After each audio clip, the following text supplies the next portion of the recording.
Well, thank you. It is 1:05, Wednesday, September the 22nd, and we are gathered here for the quarterly California Homeless Coordinating and Financing Council meeting. I'm Lourdes Castro Ramirez, Secretary of California's Business, Consumer Services, and Housing Agency, and I also serve as the chair of the Homeless Coordinating and Financing Council. So I'd like to go ahead and call this meeting to order. First, I'd like to welcome you all, both council members and members of the audience. Thank you for joining us for this quarterly meeting. We have a lot of information and a lot of information to share with you in terms of the progress that the council is making and the good work that is happening across the state. I would like to, before we jump into the agenda and take a roll call, I would like to just share a few updates and a few items that I'd like to share with all of you. First, as you know, we're continuing to meet in a remote setting for this meeting. California, as many of you know, has experienced a surge in COVID cases over the summer, largely due to the Delta variant.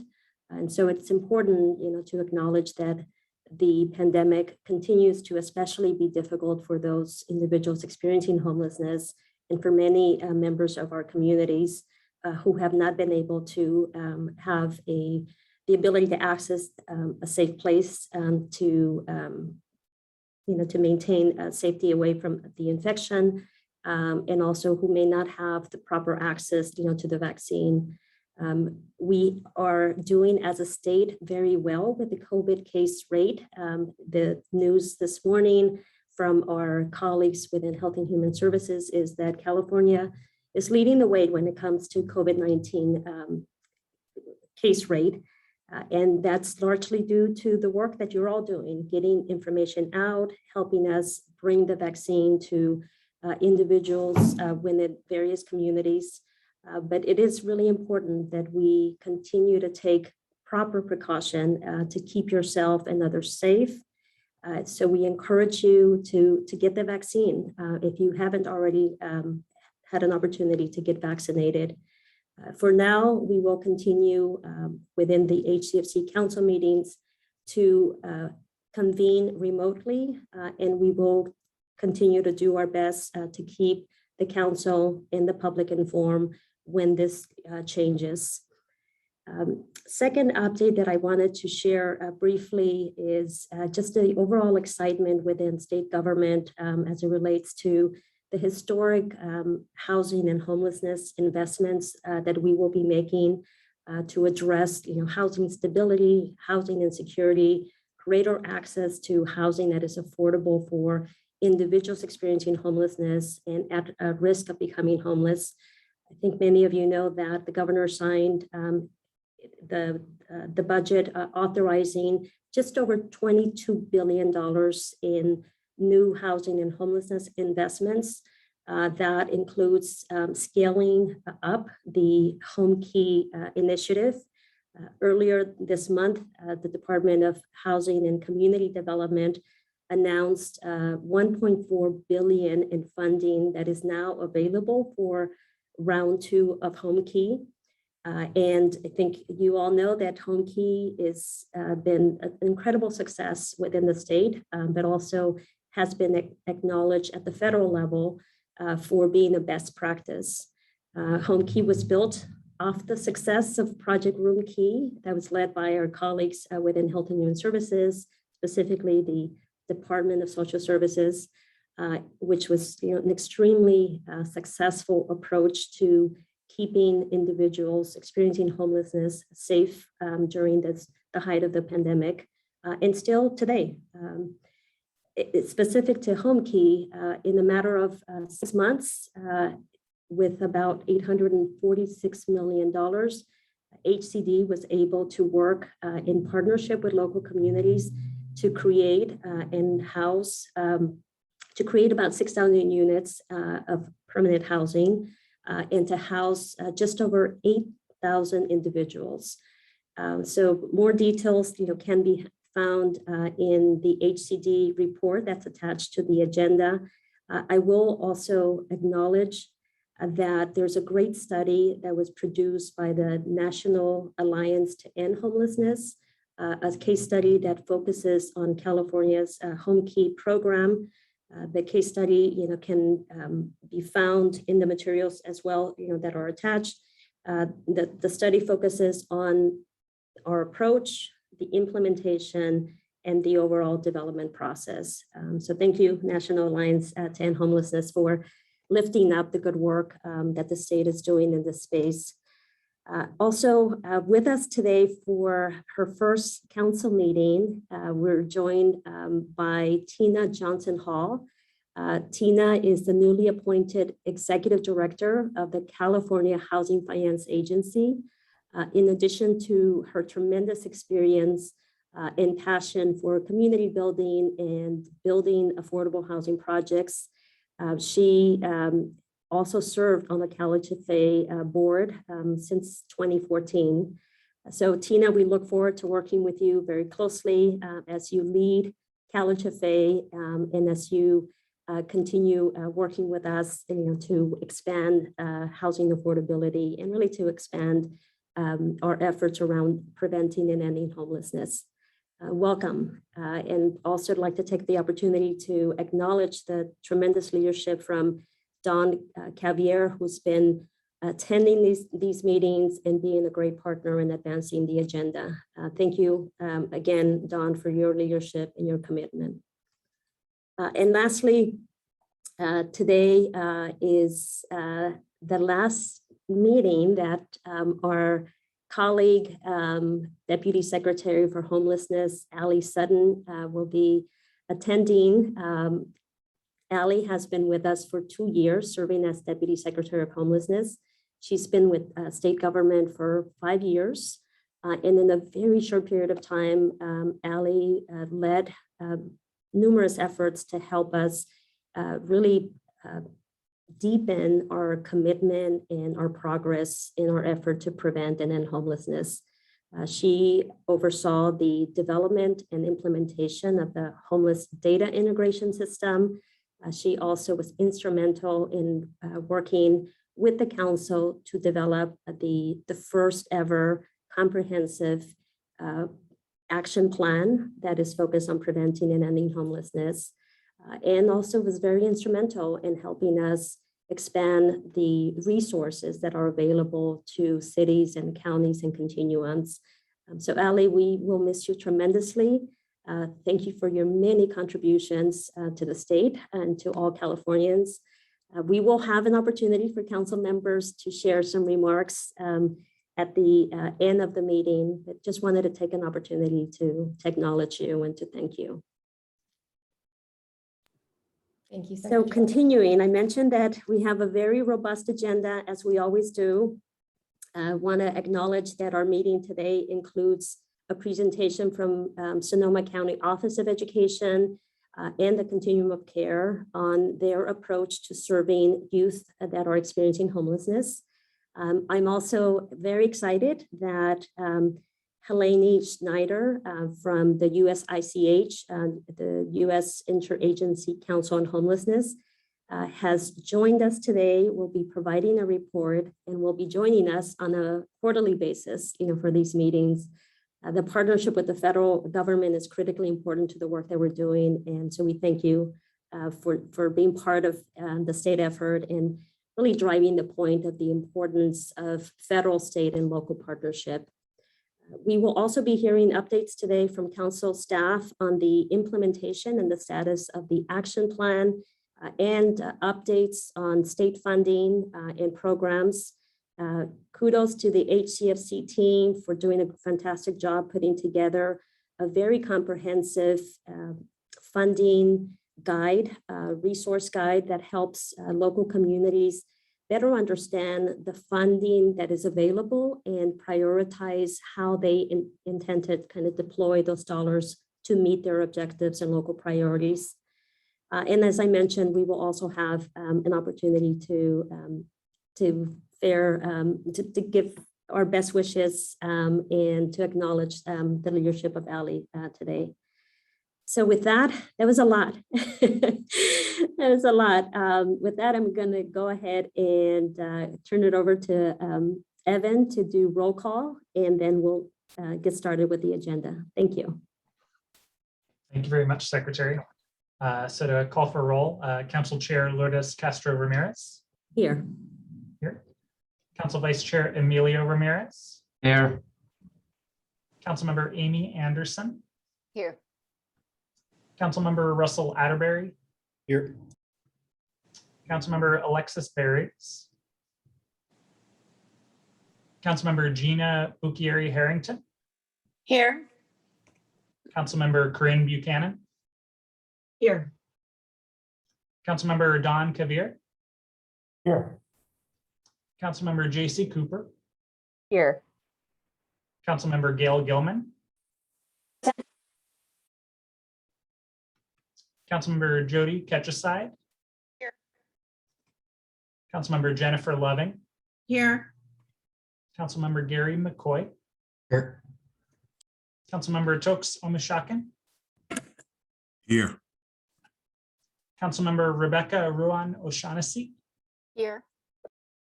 Councilmember Lindsay Tornatore. Here. Councilmember Joe Ukashiba. And Councilmember Gustavo Velasquez. Here. Thank you. We have 16 members present, 2 no response. We do have a quorum. Secretary? Thank you, Evan. Evan, can you go ahead and take this next portion in terms of reminding the public about the public comment process and how to be able to provide general public comment? Yes, absolutely. So members of the public who wish to comment on any item may do so when you're prompted. We'll have time for public comments before any action item.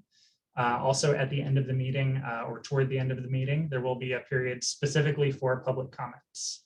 Comments will be a maximum of 3 minutes. And we do ask you to keep comments related to the current agenda item. For members of the public who do wish to comment, please take a moment to locate the raised hand icon in your meeting window. This will be used to signal when you wish to comment. For those joining us by telephone only, you may press *9 to indicate that you'd like to comment. Again, we'll ask for comments at specific times throughout the meeting, and you'll have a total of up to 3 minutes to make your comment. Secretary? All right, very good. Thank you. So moving on to agenda item number 2, it's the adoption of the meeting summary from June 17th, 2021. The minutes were attached to the board packet. This is an opportunity to ask council members if you have any edits, any comments, or if we can have a motion to adopt the minutes from the June 17th meeting. I move that we adopt the minutes. Second. Okay, it's been moved in second. Great. Do we take roll call, Evan? Yes, thank you. Council Chair Lourdes Castro Ramirez. Yes. Yes. Council Vice Chair Emilio Ramirez. Yes. Councilmember Amy Anderson. Yes. Councilmember Russell Atterbury. Yes. Councilmember Gina Bukieri-Harrington. Yes. Councilmember Corinne Buchanan. Yes. Councilmember Don Kavir. Yes. Councilmember J.C. Cooper. Councilmember J.C. Cooper. Oh, sorry, I was on mute. Yes. Yes, thank you. Councilmember Gail Gilman. Yes. Councilmember Jody Ketcheside. Yes. Councilmember Jennifer Loving. Yes. Councilmember Gary McCoy. Yes. Councilmember Tokes Omishakin. Yes. Councilmember Rebecca Ruan O'Shaughnessy. Yes. Councilmember Lindsay Tornatore. Yes. And Councilmember Gustavo Velasquez. Yes. Yes.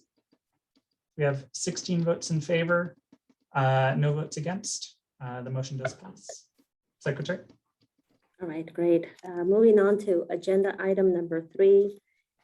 We have today a presentation titled How Schools and Continuums of Care Can Work Together to Serve Youth that are experiencing homelessness. For this item, I'm going to go ahead and turn it over to Deborah Sanders from the Sonoma County Office of Education and Michael Goss from the Sonoma County Community Development Commission. Thank you for joining us. I'll turn it over to you. Thank you. Really wonderful to be here today. Giselle, I think, do you have the slides up or do I need to share? Okay. Oh, perfect. So thanks so much to the council. A lot of familiar faces here, and thanks so much to everybody for inviting us today. We're thrilled to be here. I'm Michael Goss, I'm the Ending Homelessness Manager with the Sonoma County Community Development Commission, the lead agency for the Sonoma County Continuum of Care. And with me today is Deborah Sanders. Deborah, do you want to introduce yourself?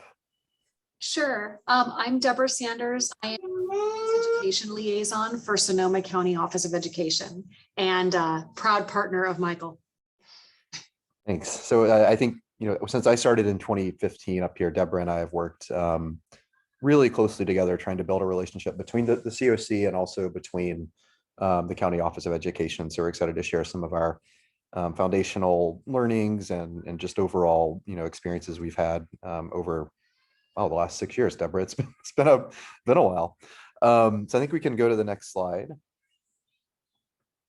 I think just for our short agenda, we've already kind of done an introduction. I think we want to keep it pretty open and leave plenty of time for questions. I'm going to turn it to Deborah after this so she can explain what is an LEA, a local education agency. And then I think we'll probably just go through and just talk about how we established our partnership up here or down here in Sonoma County, as well as the ongoing coordination we both do together on projects and programs throughout the year. And I think Deborah's going to finish it up with some info just about helping students experiencing homelessness in general, and hopefully we'll have plenty of time for Q&A. So we can go to the next slide. I think there's our pictures again. It's a generous picture of me a few years ago. And I think we can go to the next slide now. And Deborah, I think that one's going to be yours. Yes. So a local education agency is otherwise known as a school district. And each school district has their own elected governing board and their own set of board policies and regulations. So basically, they're an autonomous organization. A unique feature of Sonoma County is that we have 40 of those school districts. And our population is, smaller than, say, San Francisco County, which has 1 school district. So it's a different structure than some other counties. And that makes the role of the County Office of Education one of coordinating and providing technical support and assistance. And that's a part of the relationship that Michael and I have that's really valuable, is that, we have a fair amount of turnover in school districts or new staff or new situations. And the partnership helps the County Office of Education and my department to better serve the districts and the families in our community. So that's just kind of an ongoing role. We are not the parent organization of school districts and therefore don't have control over them. So our best approach is to build relationship and discuss best practice and provide resources that allow that practice to be implemented on behalf of our students and families. So that's been that's been a big part of what I think the County Office of Education's homeless education program has done, is to raise awareness. Folks know how they can get involved, let the resources are available in the community so that they can come as close to being a one-stop shop as possible, because families already have relationships with them. And so they can better serve needs that are maybe beyond school and go into housing. Cool. I think we can move to the next one. Slide. I'll start us off here, I think, and then Deb, feel free to jump in. I think, just in terms of COC and partnering with an LEA, I think identifying the shared goals. I think even before that, is establishing a relationship, which will probably be the theme of our short talk today. I can't remember if you reached out to me first or if I reached out to you first, but when I moved from San Francisco, one of my passions was youth homelessness, and had run some after programs for homeless youth.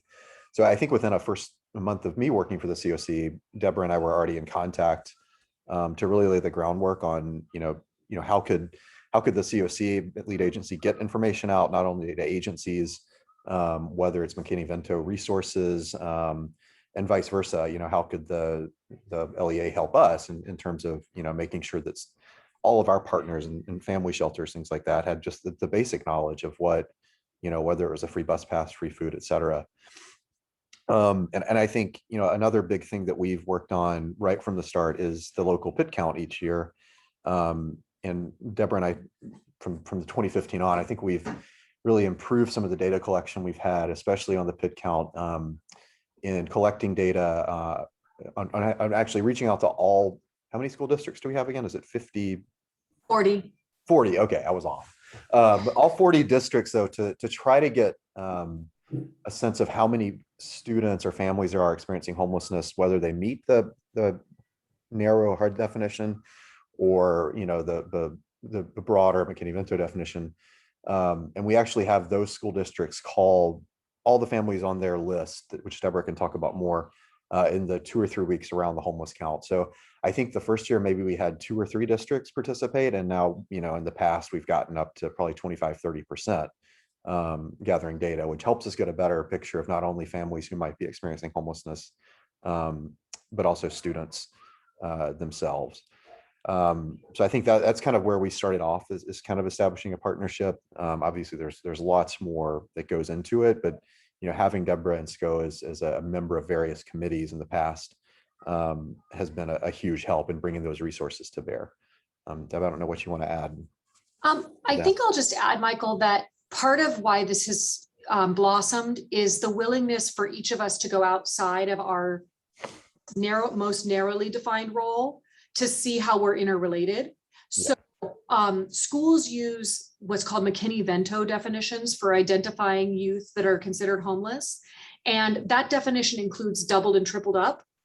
And those determinations are made at the school sites and then filtered through the district data. So I don't see that data. And there are reasons for that, right? We don't want to not protect family confidentiality if there's not a benefit. But what it can cause is a disconnect a little bit. So through Michael's work of explaining the 2 definitions between HUD and McKinney-Vento, it raises the awareness of school staff and it encourages them to then dig more deeply into their data. And that's been really helpful for them to just look more closely. And when they call those families, they often get more information about what services would be helpful that wouldn't fall under HUD, because those are doubled up and tripled up families. So that's been really helpful. And I would say also there's been times, and this is pre-COVID, right? Since, we haven't been doing much on site work, but over the years, I've been able to make sure that Deborah has my number to pass out to McKinney-Vento liaisons to school districts. So I've on numerous occasions gone out to schools to just give brief resource talks, or even kind of one-to-one with teachers at schools, just, if they had, just to make sure that people even know what shelter options are, right? If you're a teacher, you might probably not always going to know which shelters which, or, what rapid rehousing is, or what transitional option might be. So I think even having that linkage to where a teacher or somebody in education can have somebody to call to come out and have a live person there, or at least be on the phone, is super helpful. And it's, I certainly wouldn't know where to go or who to contact without going through Deborah for that. Well, and vice versa. So Michael made space for the concept of education in his work, and then for people in education, such as myself. And what that looks like is being on the distribution list for our winter shelters, so that I have the most complete list with the timing and all the contacts that I can give out to staff, so that they can feel helpful if a family requires a shelter, and respond to them with accurate information. Also, Michael developed a training with his staff about the count that is school site centric, and it has forms to guide them, and even a script for their staff to read, which made it much easier to ask them to make those phone calls, because now they have a tracking sheet, they have a script, they get a presentation explaining how it all works. And all of those things were developed for us by Michael's team, which was really helpful for the implementation. Thanks. I think we can go to the next one, which I think we've probably already touched on some. I want to make sure we have time for Deborah to talk about resources, but I think I think a couple of these here, obviously regular touch points, I think we touched on, but data sharing, it's so easy to be able to have our relationship there if we need to share pit count data or other things, and then vice versa. Deborah, I can't remember off the top of my head, it's the CalPADS data for each year, not to get too technical, but the number of students who are not, exceeding that narrow HUD definition of homelessness, right, to help us get a better picture of folks who might be more at risk for homeless or not meeting that definition. And then I think we work on grant opportunities all the time, whether it's, youth dedicated grants or the annual HUD COC NOFA that I'll be bugging Deborah about in a little bit to update our latest, how we collaborate and share information. I think that's been a very, looking at kind of the annual notice, now it's called the notice funding opportunity, but that's something that we've always worked together on closely to make sure that we're, updating and also learning where we might have gaps, where we're not, where things we need to improve on in communication. I'm not sure how we're doing on time, but I think, do we have time to go to the next slide for resources? Okay, great. I think this one's yours, Deborah, but I can jump in too. So there are the practical resources such as, and I can share my screen if we have a minute at the end to show you that the County Office of Education has a dedicated website that links to resources and explains coordinated intake and the housing type programs that we have in our county, so that if people Google that, they can find it in that realm. So there's those technical things, but there's also the softer side. And to address the idea of building relationship, creating a space where families can share and feel supported at times when they may not want to, we provide training to staff to understand the experiences, the lived experiences of our families and our students. And that sort of trauma-informed approach, we support those kinds of efforts at the school sites and at the district sites. We also make sure that they have Mckinney-Vento materials posted and are able to share those with families, and that they're informed about what Mckinney-Vento protections are. And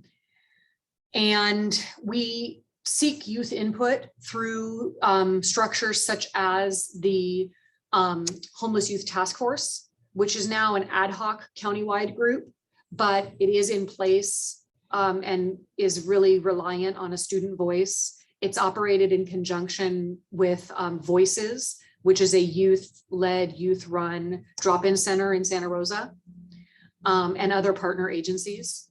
I don't know, Michael, if you want to say any more about that, if I got that right. Yeah, the Homeless Youth Task Force even predated my time, as that had been started by my predecessor, as well as Deborah and another youth provider. But that's been really, that group has been the way I think that we've, interwoven education into that group, which is, one of the broader, youth stakeholder input groups. We also have a youth action board that's starting to, but I think that's been key to not only the annual homeless counts, but even grant applications, right? When the Homeless Emergency Aid Program came out a few years ago, that group was instrumental with over 10 or 15 youth, some of whom were in high school, really advocating strongly to make sure that our HEAP was proportional to the number of youth experiencing homelessness, which at the time was 18% of our total PIT population. That's all I'd have to add there. And I think we can probably move on to the next one, which I think is Q&A. So it would be And before we move on to the Q&A, this is Julie Lowe, Executive Officer with the Homeless Coordinating Financing Council. Just wanted to take a moment to connect this presentation with the work that the council has been underway with. More broadly speaking, as many here recall, we did pass an action plan this past spring. Part of one of the really wonderful things that we get to do, because it's been passed, is we get to really start doing the work that entails these sort of cross-system relationships, similar to the presentation that our colleague, our colleagues at CDE presented at our last council meeting. It really is about finding all the opportunities for cross-sector collaboration. And we are aware that youth experiencing homelessness need support across all the settings that they're in. And so I want to also flag that we'll get a little bit more into the working group structure that's associated with the action plan, but we are slated to stand up a working group focused particularly on youth experiencing homelessness later, early next year. And so with that, I'll pass it back to you, Secretary. Yeah, thank you so much, Julie, for reminding us all that this is a key component of the action plan, both the focus on continuing to support the interagency or cross system collaboration at the state level, but also at the local level. And thank you so much, Michael and Deborah, for demonstrating the work that you're doing with a focus on youth experiencing homelessness and also maybe young adults. So I think that this is a great opportunity to open it up for council members to see if they have questions about the effort in Sonoma County, and then also if you have any questions related to how this kind of fits into the larger sort of objective and goal that we have within the action plan of facilitating stronger partnerships. And as Julie mentioned, soon we will be launching this working group to hone in with maybe some more specificity. So let me just go ahead and open it up.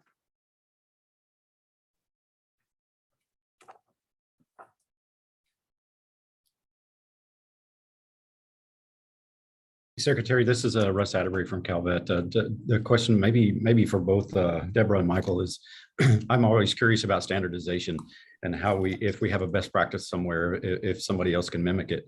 But I guess a couple of questions. Are you a county level organization, the LEAs? Are they a county level, or are they a state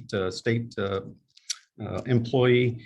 And it seems like it's a great thing at the county level, especially if you have 40 district school districts in that, or whatever, however many you said, 40 school districts, so that you can be a good liaison. But does that same structure exist in other counties that just has the one school district?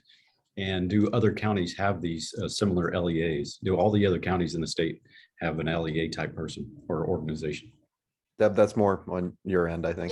Yeah. Well, and Russell, thank you for that question, because it helps clarify the structure of things for everyone. So every county does have LEAs, school districts. They have varied numbers. Some have as many as we do, some have only one. Each county office of education, which is a county level organization, but it's funded through the state education funding, can receive a grant to do it's titled Education for Homeless Children and Youth, EHCY. And that grant is what funds this part of the program that I work with. And so not every county applies for that, but many do. And this year, I'll just put in a plug, we were fortunate to also be eligible for some additional direct service funding coming out of the COVID recovery, because we know that students who are experiencing unstable housing are potentially received less education last year. So I'm really grateful for that. So I think that kind of answers your question. I am a county office of education employee, which is state funded. Basically, I'm part of the state retirement system.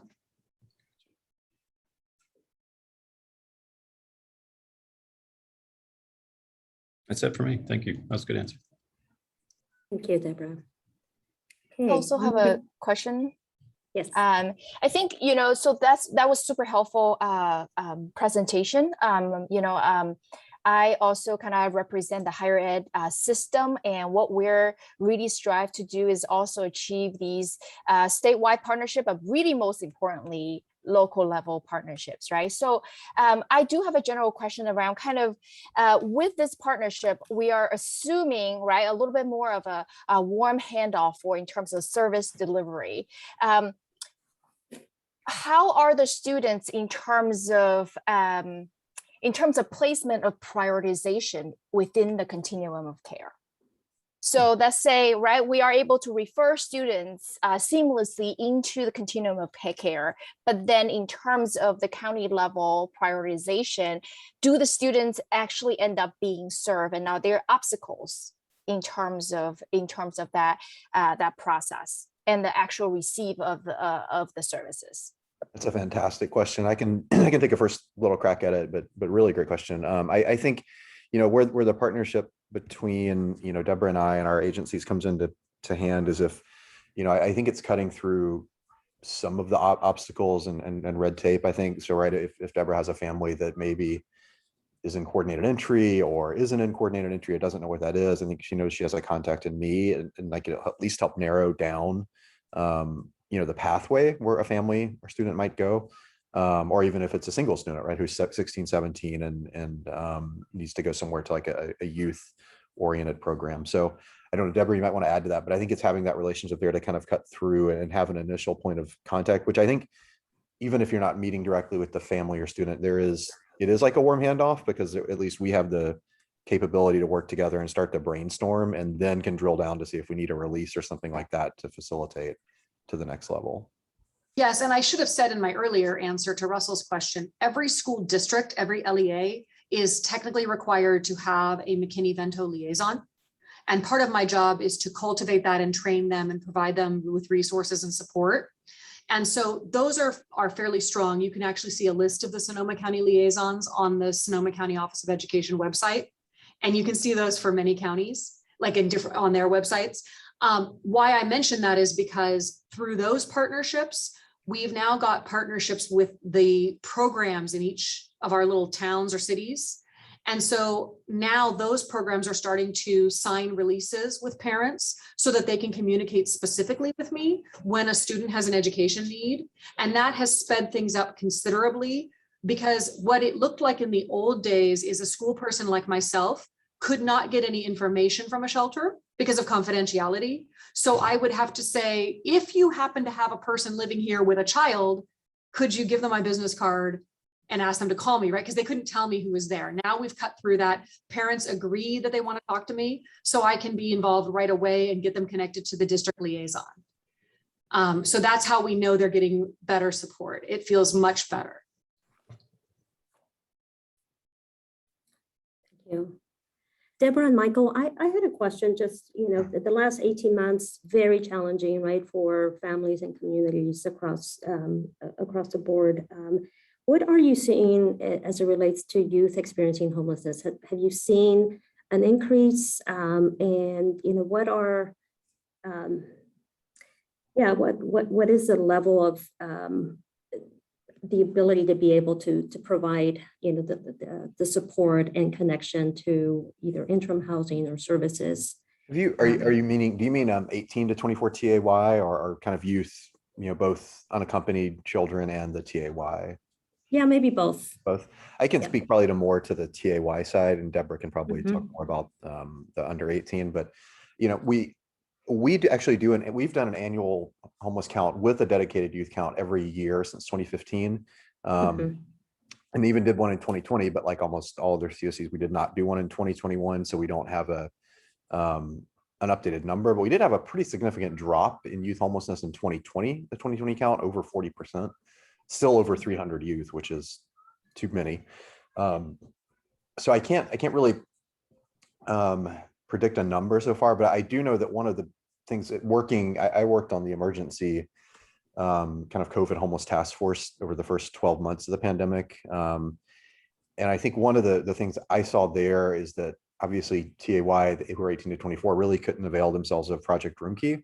And we had a lot of Roomkey sites for non-congregate shelter, but in general, the youth didn't. There were very few who had a disability or a health condition that would put them, that would qualify them for NCS. So I think that was, fortunately we have a dedicated great youth shelter here, and fantastic, I think bar none. We have some of the best youth partners, not only in California, but I think in the country. I think that was a source of really being able to support the youth. But I think the biggest barrier I saw for TAY at least was not being able to get into some of the new interim housing solutions, purely due to their age for the most part.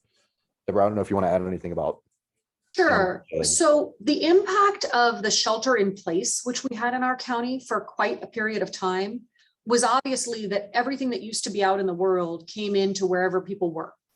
So families that had less stable housing or were sharing space, we encountered all varieties of challenges, such as how does a youth focus on a Zoom when there are 4 other people trying to focus on computers around them? So we bought lots of headphones and we taught everybody how to blur the background and, you know, all of those kinds of things that come with Zoom. In addition, how does a child get school breakfast and lunch?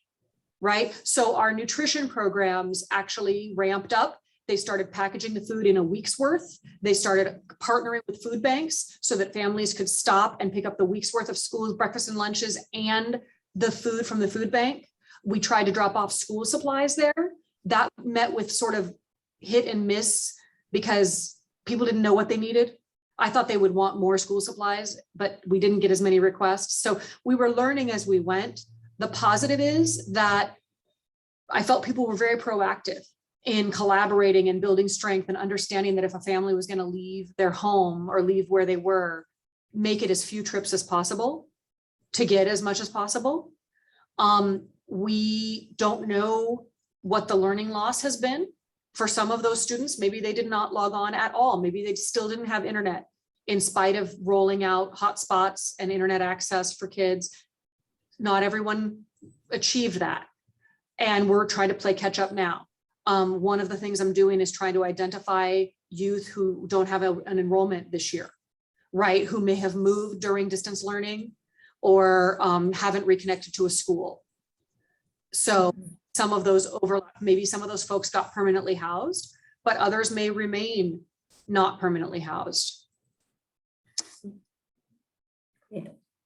Well, thank you so much, both Deborah and Michael. Thank you for presenting today. Thank you for the work that you're doing in Sonoma County. Thank you. For really, sharing and reminding us, right, of the importance of supporting these types of interagency efforts and collaborations and systems. I know that there has been quite a bit of a discussion about the missed sort of opportunity in terms of aligning the definition within HUD and within the Department of Education. And I actually am looking forward to the working group that's going to be stood up, because I expect that this working group may be tackling this item as they begin their efforts. So thank you both for joining us. If there are no other questions from council members, I think I'm going to go ahead and move to the next item on the agenda, unless there's a pressing comment. Just wanted to say thank you again to the council. Thank you. Thank you so much. Thank you. Appreciate it. Thank you. Okay, moving on to item number 4. This item number 4 is the legislative report. And this is an item that will be presented by Jeannie McKendry from BCSH HCFC legislative team. She's going to give us an overview of the various legislative bills that have impact in the affordable housing space, the homelessness space, and that are relevant to HCFC. Go ahead, Jeannie. Right, thanks, Secretary. As the Secretary said, my name is Jeannie McKendry. I serve as the Legislative Specialist for the Homeless Coordinating and Financing Council. So it's the very end of the 2020 legislative session. It's an exciting time of year for us ledge folks. This is the first year of a 2-year session, so many of the bills that were introduced earlier this year that we've talked about have been kind of put on the shelf and become 2-year bills, so they may become active again in January. But for the bills left standing so far this year, they have all passed out of the legislature by September 10th and have been sent to the governor's desk. He has until October 10th to sign or veto all bills. So all of the bills I'm going over today are currently on his desk and haven't been signed yet. So, I mean, or they weren't an hour ago when I last checked. You never know.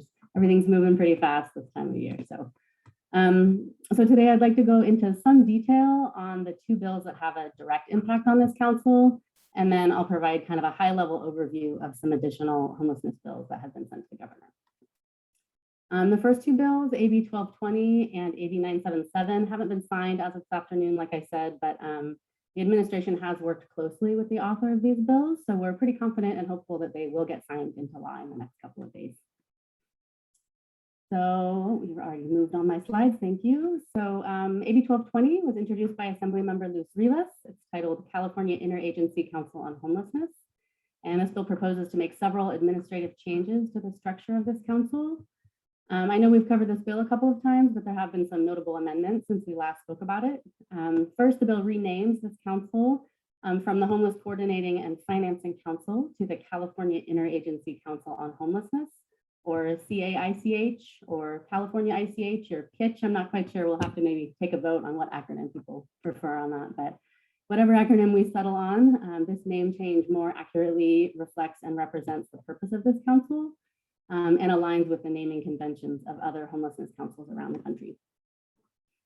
Secondly, and notably, this bill restructures the council leadership by adding a co-chair. If this bill passes, both the secretaries of Health and Human Services agencies, as well as the Secretary of the Business, Consumer Services and Housing Agency, will both serve as equal co-chairs of this council. So this change would ensure that the highest level of leadership in both of the agencies that oversee kind of the majority of the departments on this council and are kind of most intimately involved in housing and homelessness efforts in the state have representation and decision-making authority within this council. Just as a side note, this change in leadership over the council membership, it doesn't actually change the location of the 30+ like council staff, folks like me, the grants team, data research staff, et cetera. Council staff will still remain under the management of BCSH. Next, the bill adds 5 new departments to the council's membership, including the Department of Public Health, Department of Aging, Department of Rehab, Department of State Hospitals, and the Workforce Development Board. So this will bring the count of state departments on the council up to 16 and full council membership up to 20. So we're getting big. Next slide, please. Thank you. AB 1220 also kind of raises the level of council membership to director and secretary level of each member department organization. My understanding is that just current California law that these directors and secretaries do still have discretion to assign a designee to serve in their place if they so choose. This bill also creates an advisory committee, and with the exception of the 2 council members that are appointed by the Senate and Assembly, this bill would move the remaining non-state government members of this council to this advisory committee. This committee would also include additional specified stakeholders that reflect racial and gender diversity, those with lived expertise of homelessness, a survivor of gender-based violence, and others to be appointed by the co-chairs of the council. So the council will be required to regularly seek guidance from this advisory committee and to meet with them no less than twice a year. Additionally, a member of this advisory committee would be required to attend and participate in each of these quarterly council meetings. Let's see, the bill also codifies that state agencies or departments that administer state homelessness programs participate in council work groups and provide the council relevant information regarding their programs. And lastly, this bill removes the Housing First exemption for programs that fund emergency shelters from the original Housing First law. So if signed, the provisions of this bill will become effective January 1st, 2022. We would still have one more council meeting kind of in November, I think, that where we would have the current makeup of the council would still remain before those changes would go into effect. Next slide, please. Okay, the next bill I wanted to go into some detail about is AB 977, which will also have a direct impact on many of the member departments of this council. AB 977 was introduced by Assembly members Gabriel and Petrie Norris and is titled Homelessness Program Data Reporting, Homeless Management Information Systems. So the intent of this bill is to improve the accuracy and availability of statewide homelessness data and to develop accountability measures to better inform fiscal and policy decisions.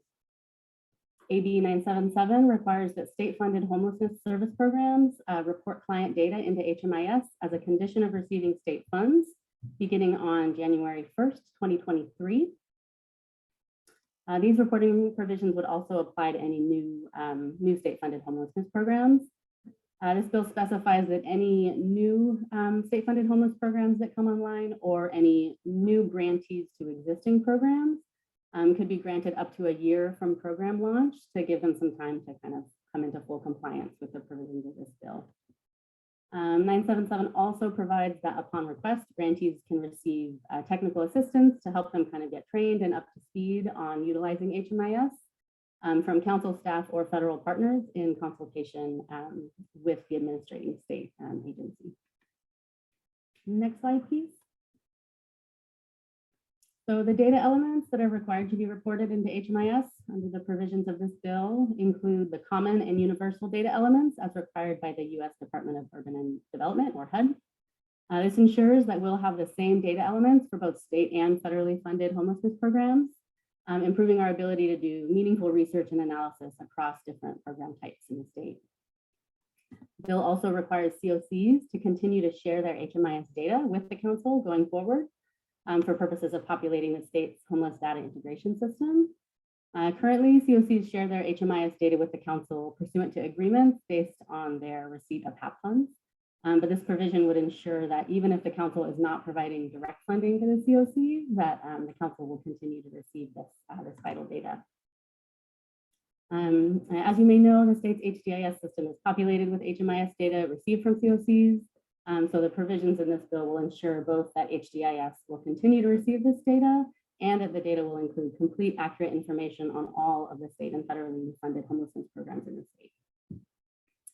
Lastly, this bill requires the council to collect, compile, and report out on fiscal data for all state-funded homelessness programs. And that's council staff, not council members. Don't worry, we're not putting that on you. But HMIS is a case management system. So while it includes a ton of great client level data, it doesn't include dollars spent. So this provision would ensure that California has the kind of complete picture of homelessness dollars spent as well as client outcomes associated with those dollars. So next slide, please.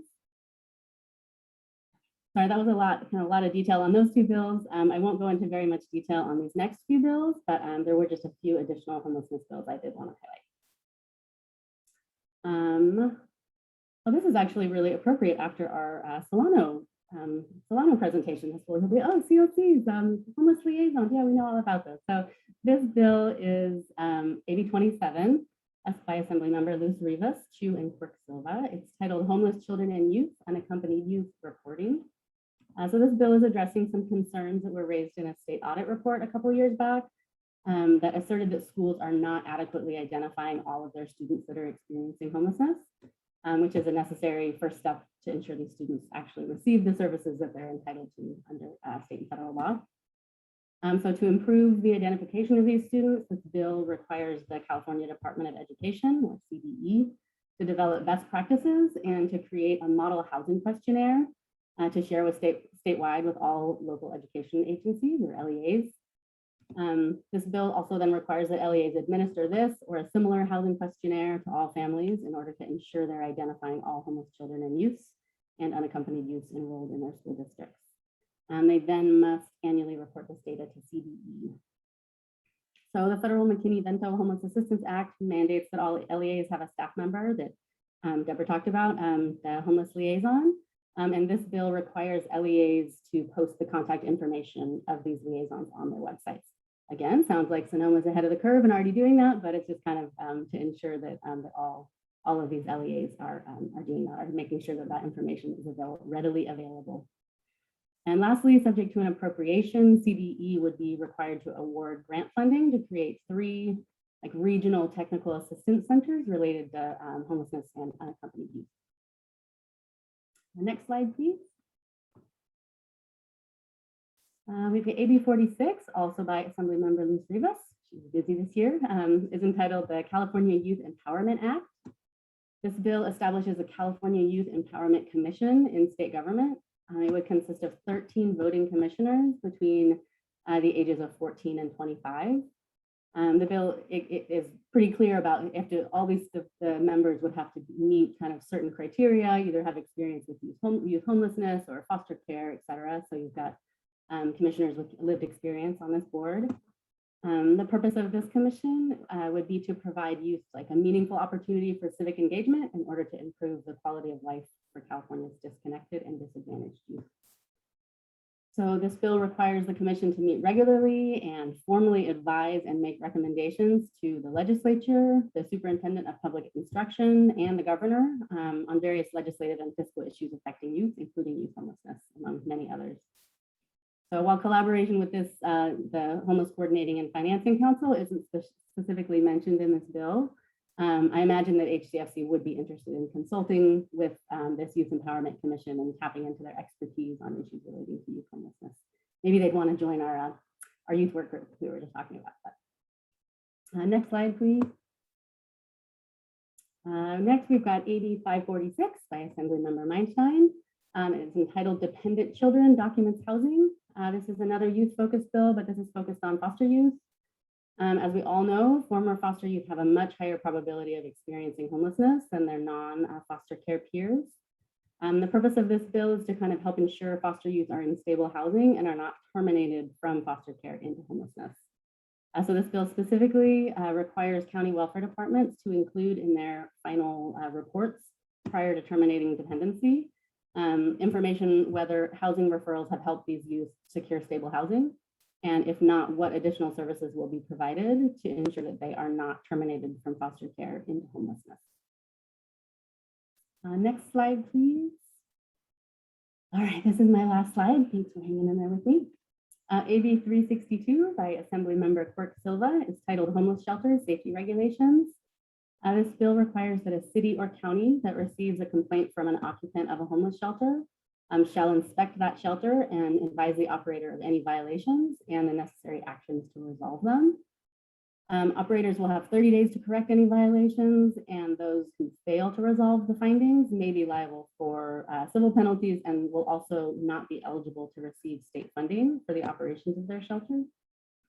The bill specifically defines state funds as HAP funds or other future one-time state funding for homelessness services, and specifies that for purposes of this bill, homeless shelter does not include shelters funded by Project Green Key.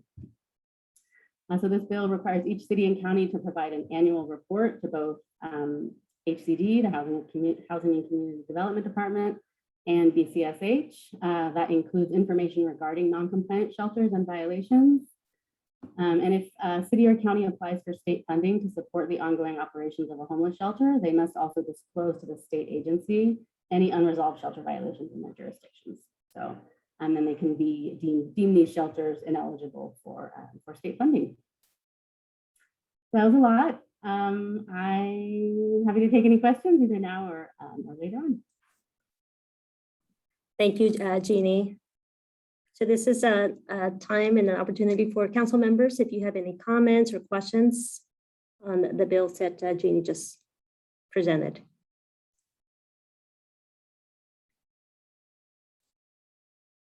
Hey, this is Russ Atterbury again from Department of Veterans Affairs.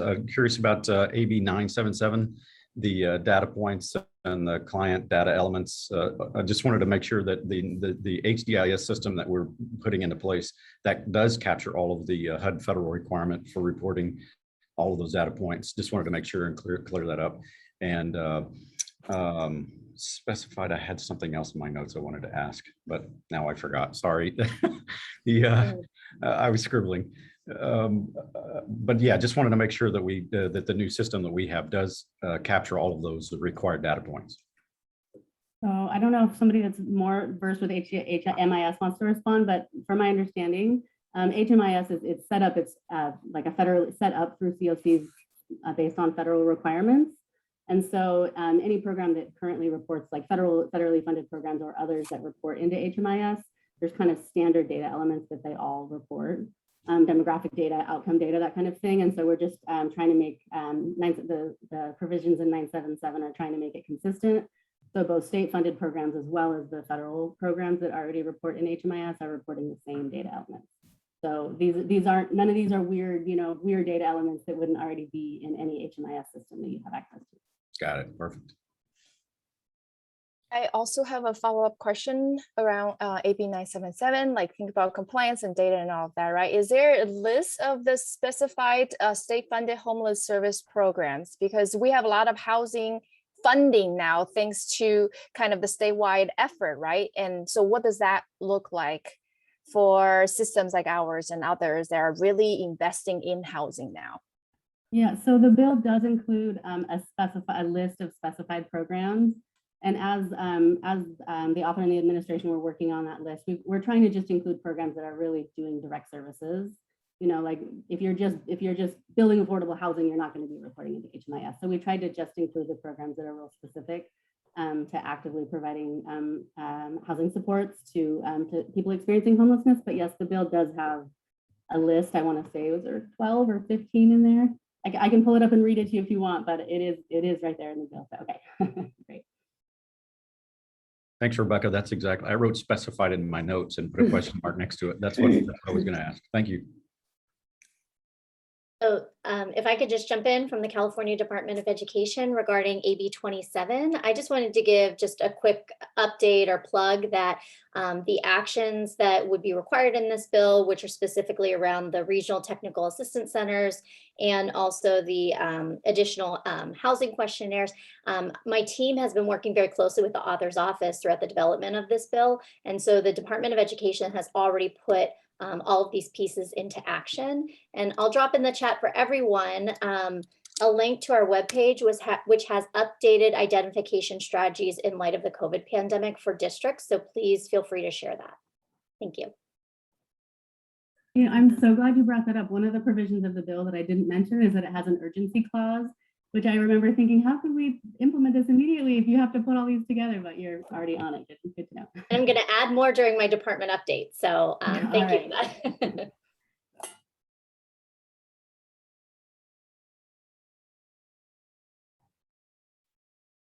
Fantastic. Any other questions? Councilmember, I love what you said. You know, we've already put these pieces together into action. So moving very quickly. Appreciate it. Well, thank you so much, Jeannie, for a great presentation. I think we're going to go ahead. If there are no other questions, we're going to go ahead and move to the next agenda item. Just pausing here to see if there are no additional questions. If not, we're going to go ahead and go to item number 5. Item number 5 is an update on the HCFC action plan. And an update on the first working group. The action plan, as you all will recall, includes the creation of 5 working groups.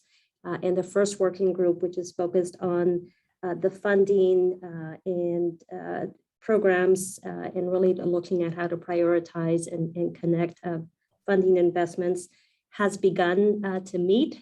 So they will be providing an update. The co-chairs for that working group are Corinne Buchanan, who is Assistant Director of Housing and Homelessness with the Department of Social Services, and Zach Olmsted, the Chief Deputy Director for the California Department of Housing and Community Development.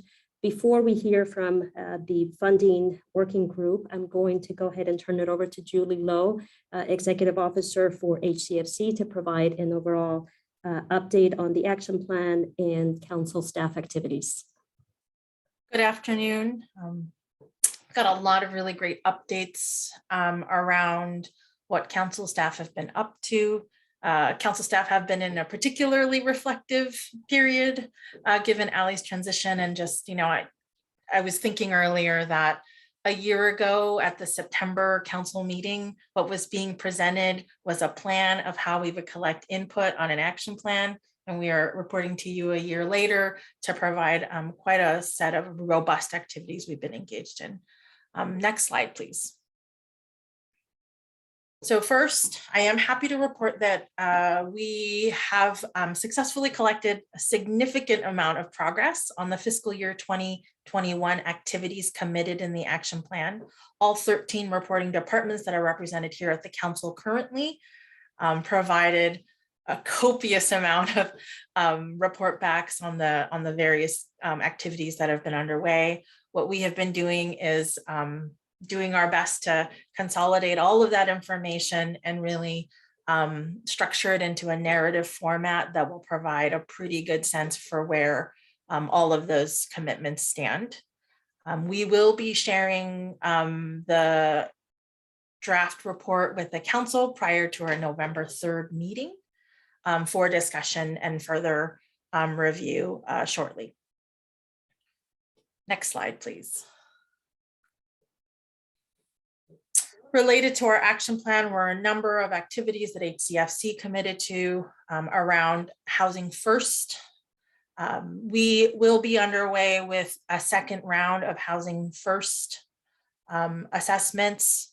We are currently preparing, council staff are preparing our process. We will be doing outreach to state departments around to verify the programs that would fall under this purview. Prior to our November meeting, we will distribute clear documentation around what that process will be and report back for our November 3rd council meeting of the final list of programs that were vetted with council departments, as well as just a thorough overview of what that process will be. Next slide, please. And finally, just wanted to remind folks before I ask the state funding working group chairs to introduce themselves and share a little bit more about that work, that I wanted to just remind folks about the working groups. The approval of the action plan this fall did include a commitment to the formation of 5 working groups charged with implementing specific activities and with developing plans for additional activities. Each working group is aligned with priorities identified by stakeholders and partners during the development of the action plan. Some of these working groups may be relatively time limited, while others may be sustained for a longer term or an ongoing basis. Before I hand it off, just a couple of things to flag is that we have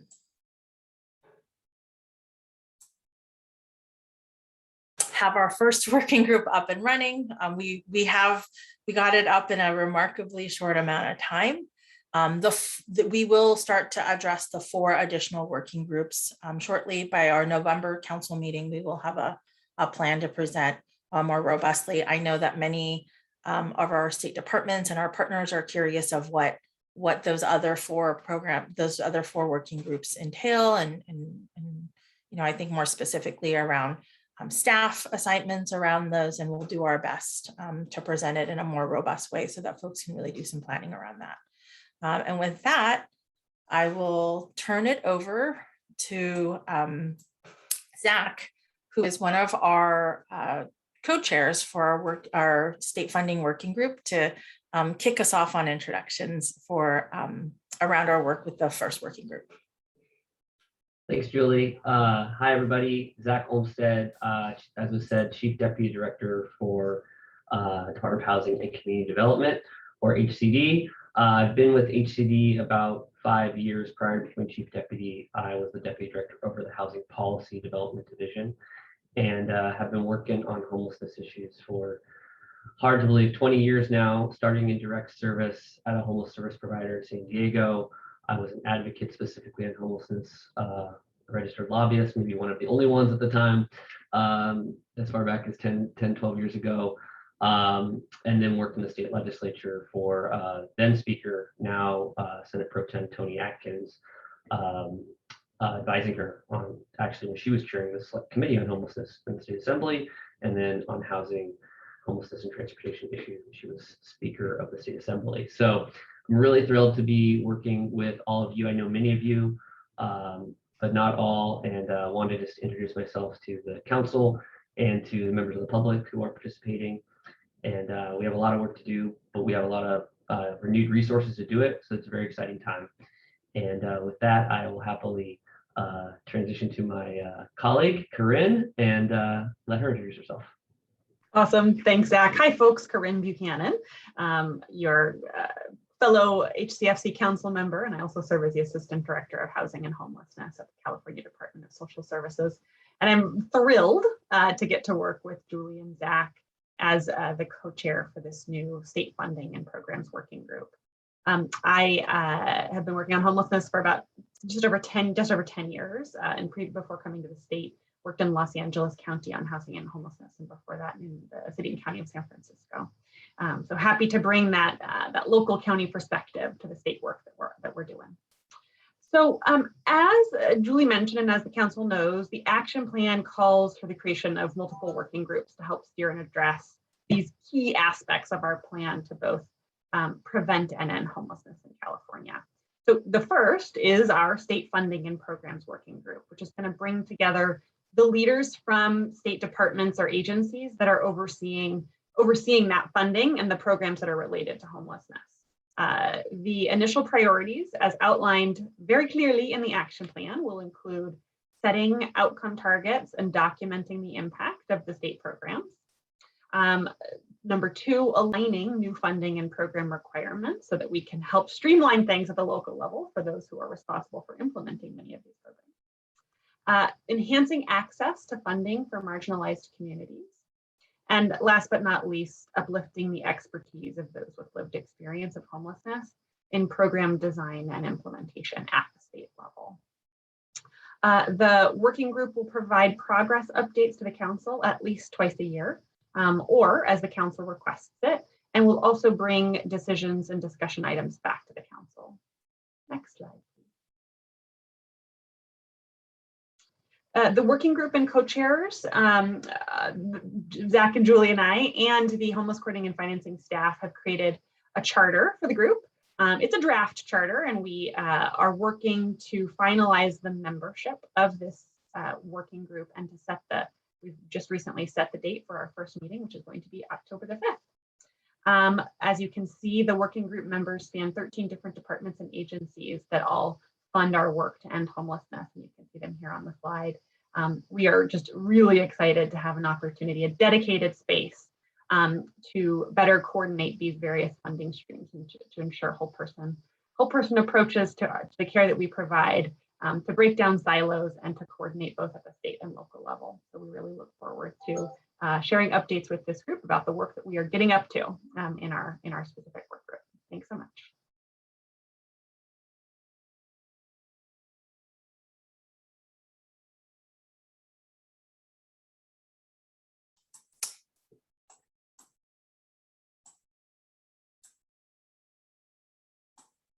And with that, I think it's back to you, Secretary. That completes our updates. Oh, wait. Thank you. Thank you all, but I think we have some questions. Amy, do you have a question? Yeah, I think I just wanted to start with a comment and thank Zach and Corinne for volunteering or perhaps voluntolding to lead this working group. I mean, I think that this, this working group is the first working group and a high priority for some key reasons. And when I read the updates from the various departments, it's so thrilling to see the level of funding that is getting committed by the state to homelessness programs, but that alignment and coordination is going to be such a critical part to making sure that there's impact. So thanks for your leadership on that work. And then Julie, I had a quick question for you, which was just, can you, it sounded like the rest of the working groups were going to be formed by November, or can you just remind us on the timing of the next working group? Amy, thank you. And sorry if I caused any panic. And so we will be the formation of working groups, a sequence that will stand up one group every quarter for the next 5 quarters, starting this current one. We do recognize that, it's particularly for state departments that different staff members will be, in some cases, the same staff member will be assigned to different working groups. And so we just want to be conscious in just, I think staff capacity, which is why we staggered out the timing of those things, of those working groups. I will also flag that for the remaining 4 working groups, we will be emphasizing in our recruitment that every state department provide assigned staff that has some sort of subject matter expertise in the realm. We also will be engaging with community members outside of state to be part of those working groups as well.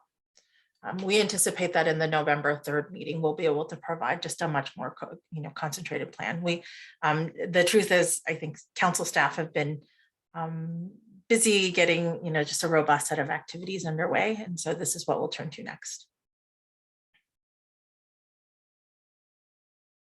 Thanks, Julie.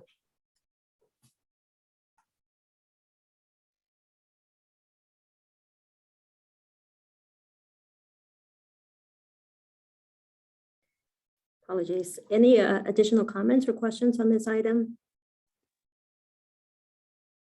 Okay, hearing none. Thank you all so much. Thank you, Corinne and Zach and Julie, for leading the way with launching our first working group. Appreciate your work and effort on this. So moving on to item number 6 is Department and Federal Partner updates. A couple of things before I go ahead and turn this over to Helene Schneider, the Regional Coordinator of the U.S. Interagency Council on Homelessness. During our last meeting, there was a request for trailer-built language related to the council, and the council staff did follow up and provided that information. Just wanted to check, Julie, is that information attached to this packet, or did we? Okay, it's attached to the board packet. So you should have that information. If you have any questions, please don't hesitate in reaching out to either Julie or Jeannie on our team. Also, we have very robust reports and updates from all of the council members and departments that are serving on the HCFC Council.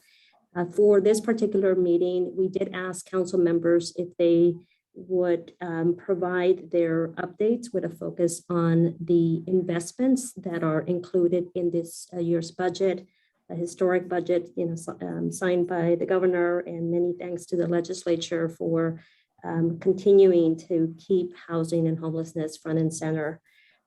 So with that, I'm going to ask Helene if she will preside over this presentation. And thank you so much for being partners with us. We were excited earlier in the week to hear the announcement from Secretary Fudge regarding the House America initiative. And Governor Newsom was, of course, very excited to be part of the launch in the conversation. So we look forward to hearing more about how we can continue to move the needle across the country in terms of preventing and ending homelessness. So I'll turn it over to you, Helene. Thank you, Secretary. And I really appreciate everyone here for the work that you're doing, and also for the opportunity to be on the agenda and to have this opportunity to give a brief federal update to strengthen that connection between the federal government and state partners and state leadership. For those who don't know me, I'm Helene Schneider. I serve as Regional Coordinator for the U.S. Interagency Council on Homelessness. My region covers California and Arizona, and might be 2 states, but they're 2 mighty states, and California in particular has so much going on. It obviously takes up a lot of great time. I have 4 other colleagues who serve as regional coordinators around the country. So part of my job is listening to what best practices that we hear around the country and share them with each other and connect what's going on at the local level up to our federal partners in Washington, D.C. And I have to say that so much of what's happening in California in these last 2 years in particular have been tremendous and just full of leadership, full of ingenuity, full of possibility, and certainly significant funding. That pairing that with the significant federal funds that have happened through the CARES Act and then also the American Rescue Plan Act to date anyway, we have a real opportunity here to make a significant difference in the lives of hundreds of thousands of people, and to really look at reducing and ending homelessness as we can throughout our country. And so thank you for the work that you do each and every day. That coordination is so important. I also want to acknowledge the document that you recently put out about the funding, leveraging the state and federal funding. I've shared that with my colleagues. I've heard from people in other states who are looking at it. I don't know if there's really been something that other states have done to that degree in terms of that, really not just the strong connection of what the different federal and state funding is, but the prioritization also about how to best use each particular fund to its maximized purpose. And then the template that you had, I know in particular, some of my policy team was really excited to see that, so local communities can customize that work. So I hope that others take if they can lift your best practices and use it for their own purposes, I know that that's a big part of what we want to do. So I want to acknowledge you on that. And I think you may have seen also that we at USICH put out a document similar to that, just on the federal funding level, not just the HUD funding, but of all the different agencies under the American Rescue Plan Act of which comes from where, and there's a lot of good hyperlinks in there as well. So it's a nice complementary piece, I think, to the document that you put out. Secretary, you mentioned House America. It was just launched on Monday, and after I speak, I'll put the link to the website in the chat. It is championed by HUD Secretary Marcia Fudge, and many local and statewide electeds are already signing up for it. And I want to thank and acknowledge Governor Newsom for being right there from the beginning with a very bold agenda of looking at two major goals that we have with House America. One is rehousing households experiencing homelessness through a housing first approach. And the second is adding new units of affordable housing into the development pipeline. And I know this is something we talk about in a variety of different ways, how that can work. It can only work, frankly, with the partnership from federal, state, and especially local levels as it relates to housing development and design. And that partnership is very important. And then also how to connect, as you know, the housing with the services and the healthcare component in so many ways. So it was launched on Monday, as mentioned. It's a all hands on deck effort, as we say, to address the nation's homelessness crisis throughout the country. We encourage state and local leaders of all sizes, all cities, counties, if they'd like to sign up for it. There's a way on the website if they want to do so, and what that would entail in terms of basically establishing a goal of how many rehousing households that we can look at, and then how many new units through the end of 2022. So and then yesterday, I believe also as a follow-up to the launch, USICH put out, and it's on this website as well, a 10 strategies document about how to use the funds through the American Rescue Plan Act and other federal resources in terms of trying to figure out how to best navigate and reach these kind of goals. So do look to that resource there. You may also have heard that we are, especially under the new administration, we are under our charter through Congress that we must have a federal strategic plan, and we are updating ours. So in order to do so, you know this very well. You just, as Julie was saying a year ago, launched your own strategic action plan. We are updating our own federal strategic plan and conducting, we want to hear from as many people as possible on your feedback and ideas of how we can elevate this role at the federal level. There's a portal on our website where anyone, if they want to put in some key thoughts, we have some specific questions that we're trying to be very customized in how we put that together. We're also conducting listening sessions, maybe about an hour or hour and a half. So with community groups, with other interest groups. And if anyone listening to this today is interested in coordinating a listening session with me, please feel free to reach out and we can put something like that together. If those of you who are also watching on two monitors, the National Alliance to End Homelessness virtual meeting is happening as we speak. There is a listening session happening on Friday with our Executive Director, Anthony Love. So if you are part of that conference as well, there's an opportunity there to do so, but many opportunities to have hear from you. We want to learn from what we did, not only in the past 18 months with COVID, but also have a framework and a groundswell and a foundation looking at racial equity components in all the work that we do, and focus on really evidence-based practices, of which we believe strongly that includes housing first. So I know that our federal policy and state guidelines really align very well there. Finally, I want to acknowledge the big lifts that are happening around with communities around the country and in California, with two federal big projects happening as we speak. One is the No Phone, it was mentioned earlier, that's due on November 16th. And I know a lot of communities are doing what they can to reach out to their providers and figuring out how to put that very complex but very meaningful document together to continuing to provide services there. And also communities are starting to think about and organize what what a 2022 point in time count is going to look like. In California, as many of you know, many communities, for the right reasons, for safety reasons, did not do an unsheltered count with the point in time. We took 2021 off for many, many communities. And so we really want to encourage as thorough as possible in the 2022 PID count process. As we get more detail and information from HUD about that, I'll be certain to pass that on to you. And then my final comment, just a personal privilege here, since I have the mic, is to also express my sincere appreciation and thank you and dedication of just awe to Ali Sutton, and just an amazing partnership that we've had. So much has happened in your role here, things that were in your control and things that definitely were not in your control. And you handled each and every component of it with grace, with expertise, with a sense of teamwork and belonging. And it's been a true pleasure to work with you as your federal partner. And I wish you all the best moving forward in whatever it is, wherever it takes you and wherever you may land. So thank you so much for your leadership, Ali. I'm happy to answer any questions, didn't want to take too long, and there is quite another bit of information in the document, in the resources in your agenda package. So thank you again for the opportunity. Thank you so much.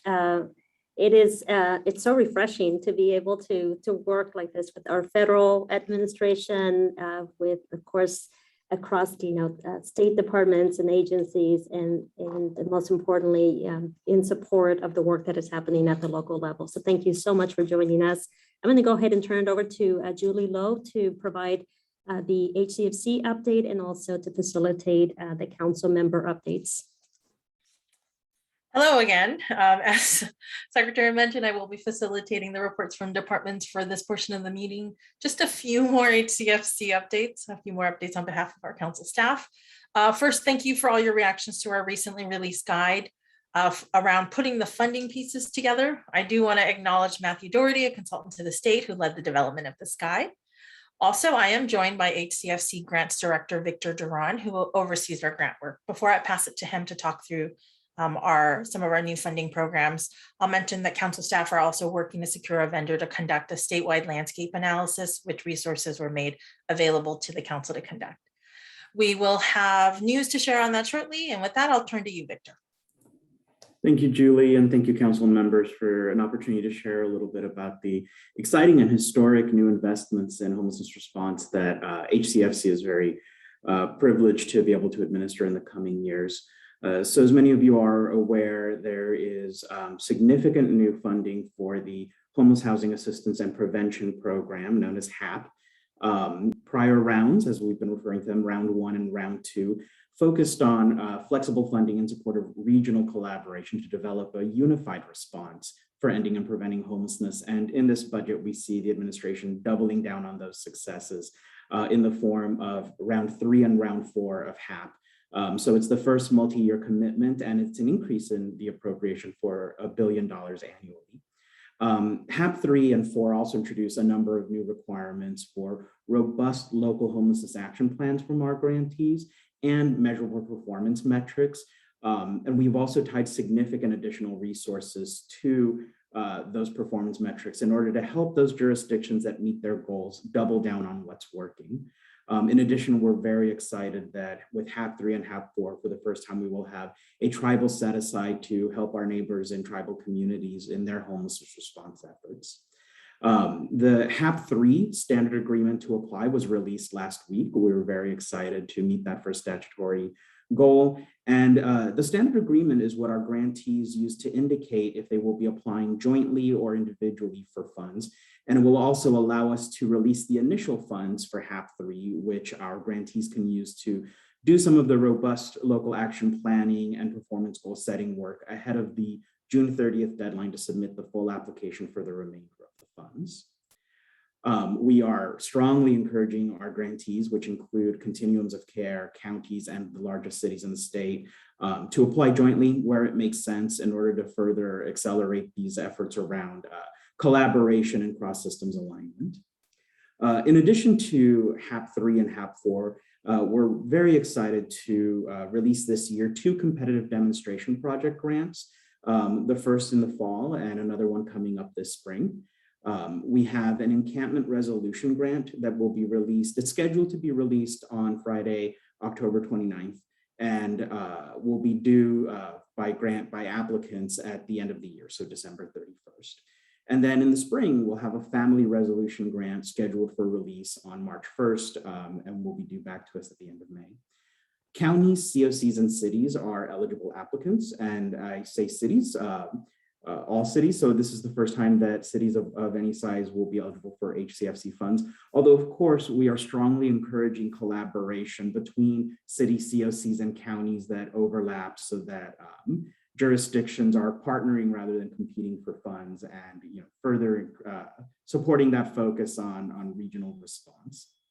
The Encampment Resolution Grant is going to support projects that focus on supporting the transition of individuals living in an encampment into safe and stable housing.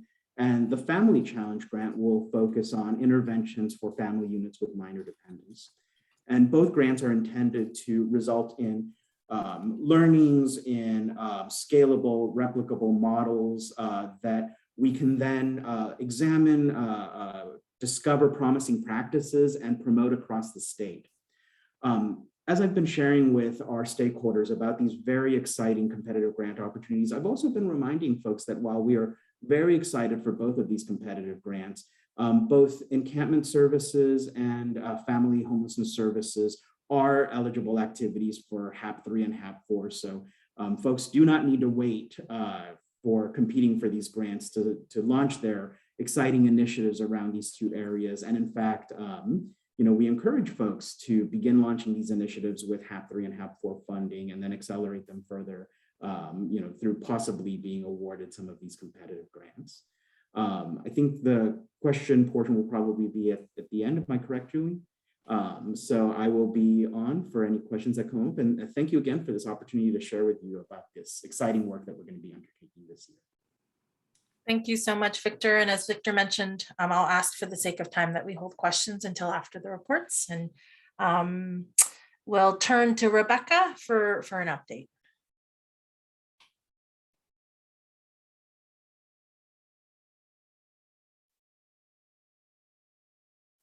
Rebecca, you're muted if you're speaking. Okay, why don't we go to Lindsay, and then we'll come back to you, Rebecca. Lindsay with California Department of Education. Sure. Good afternoon, everyone. Lindsay Tornatore. I am the director of the Student Achievement and Support Division at the California Department of Education. In this division, one of the programs that my team oversees is the McKinney-Vento Homeless Education Youth Fund program for the state of California. And then also what I will be focusing my update on, we are also in the process of implementing the American Rescue Plan Act Education for Children, Homeless Children and Youth Fund program. That's a mouthful.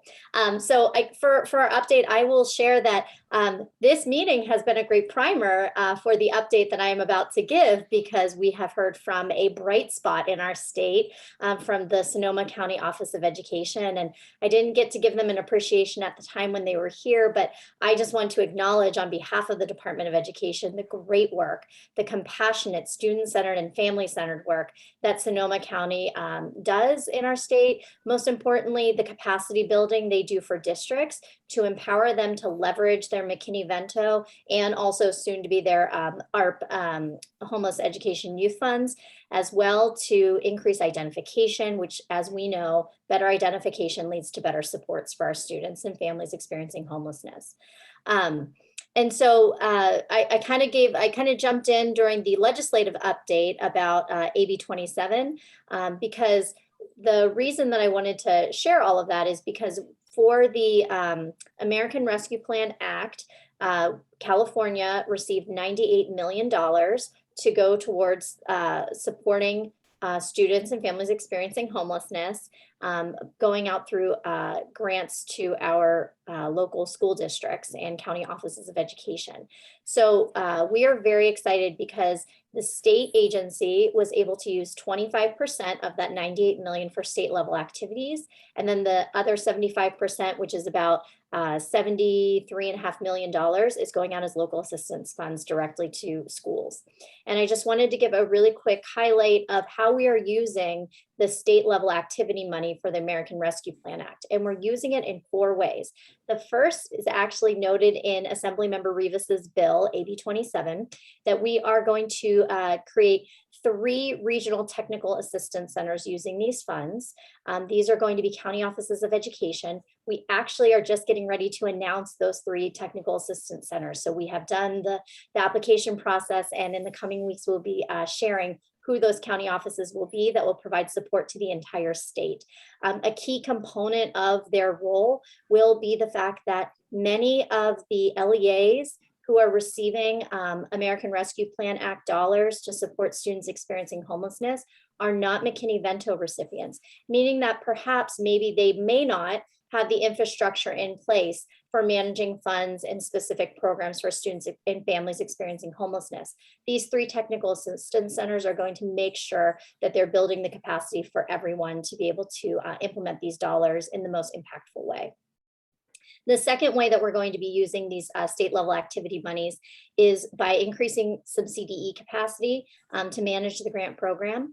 A lot of the philosophy behind the ESSER funds and the COVID emergency relief, I've heard the phrase of do now, build toward, and we certainly are really excited because these funds that we're able to use for staffing capacity is giving us the jump start we need to build up our team, and then we have plans to maintain once the rescue plan dollars are through.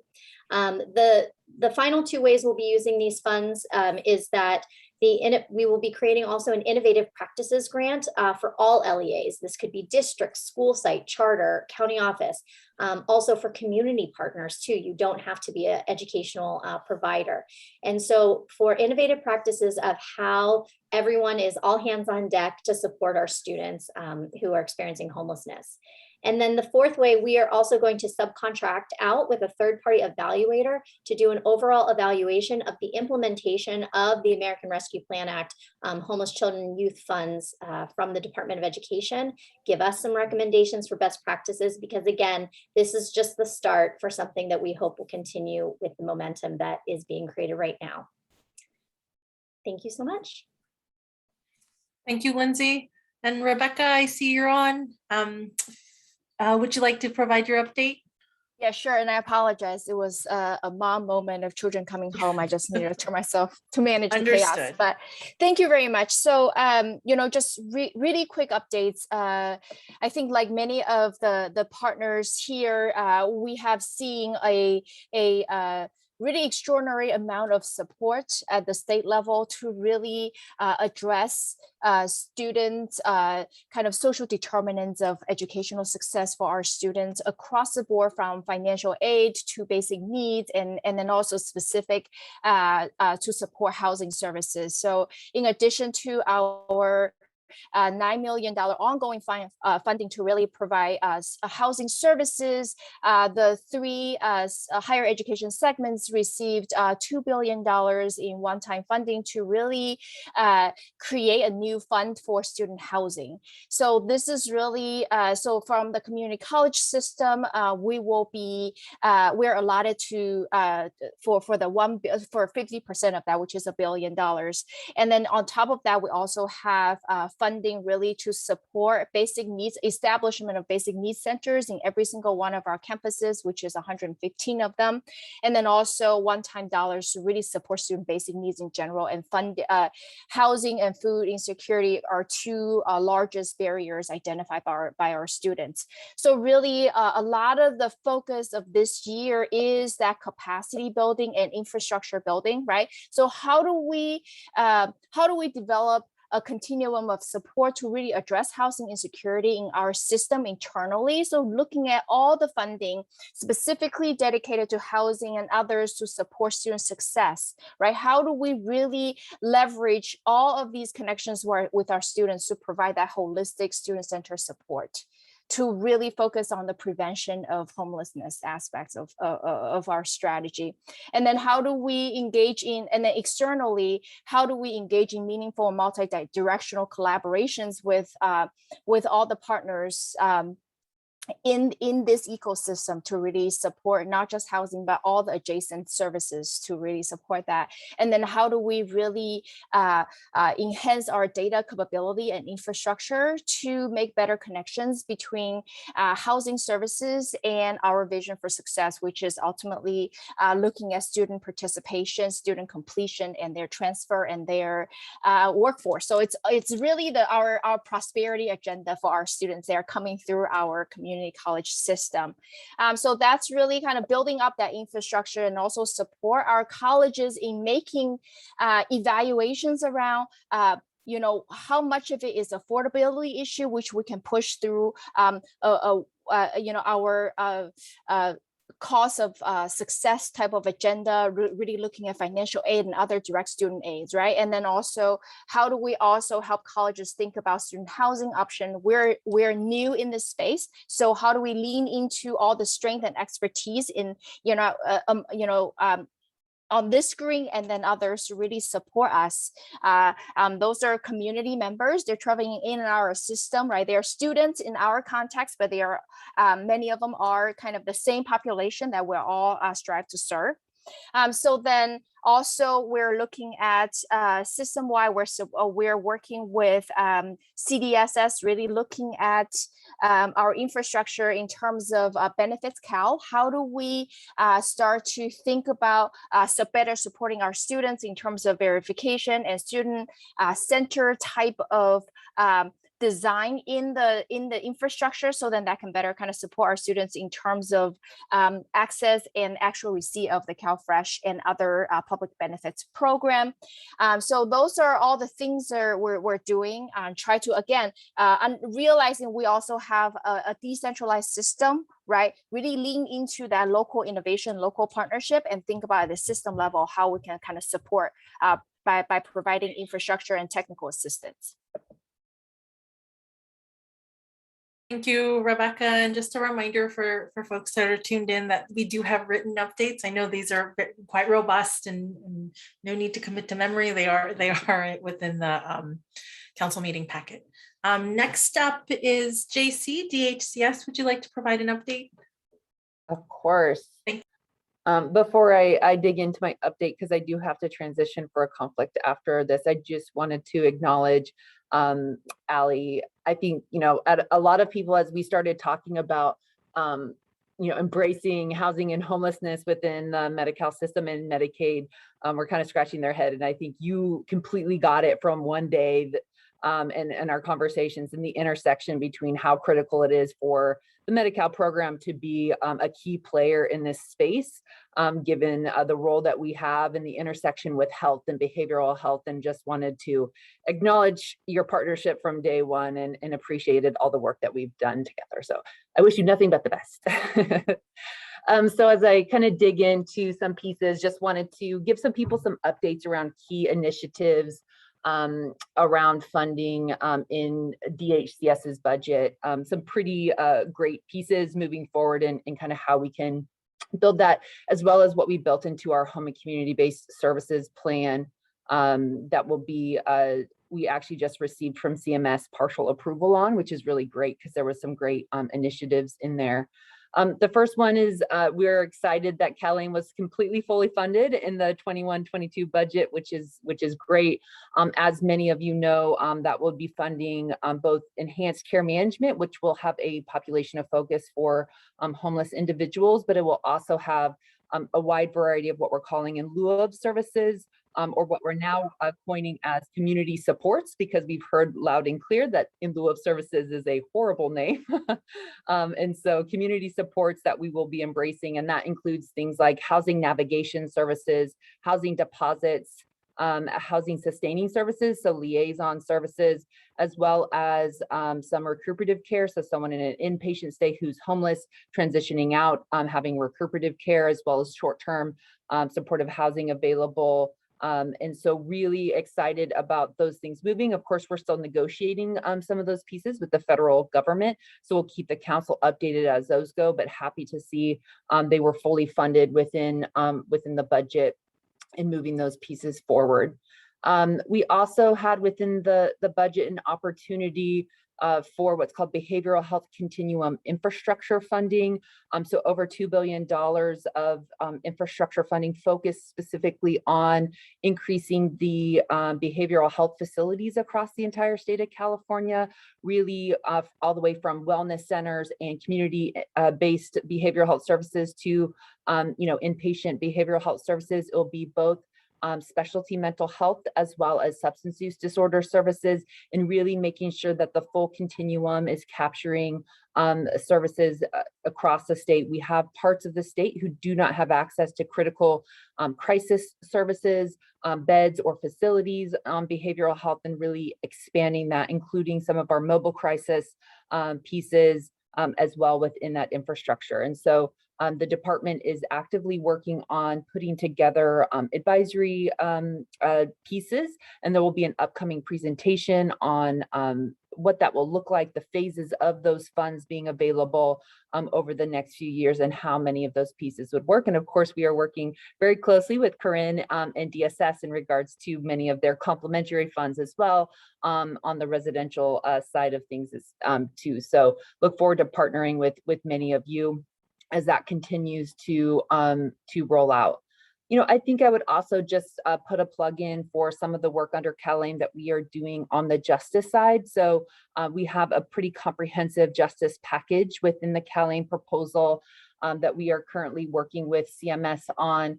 It really looks at mandating every individual who is, leaving a prison, jail, or a correctional facility to be screened for and enrolled in Medi-Cal if they are not already enrolled in Medi-Cal, as long as they are eligible, of course. It also includes a behavioral health warm handoff from that incarcerated setting back into the community.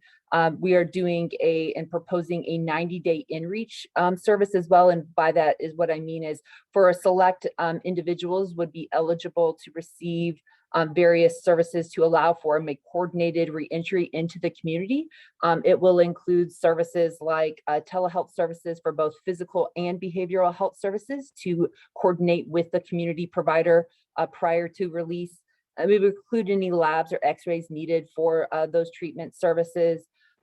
It would include intensive care coordination, identifying potential options for if they'd be a good candidate for enhanced care management, for example, and or the various in lieu of services, especially if we have someone who has been in prison or jail that could be released into homelessness, and making sure that as we have the opportunity to coordinate those services, we are coordinating them and doing what we can for that reentry. And then it will have a robust kind of reentry piece. This is projected to go live in January 1 of 23. There was extensive state statute push this year through that.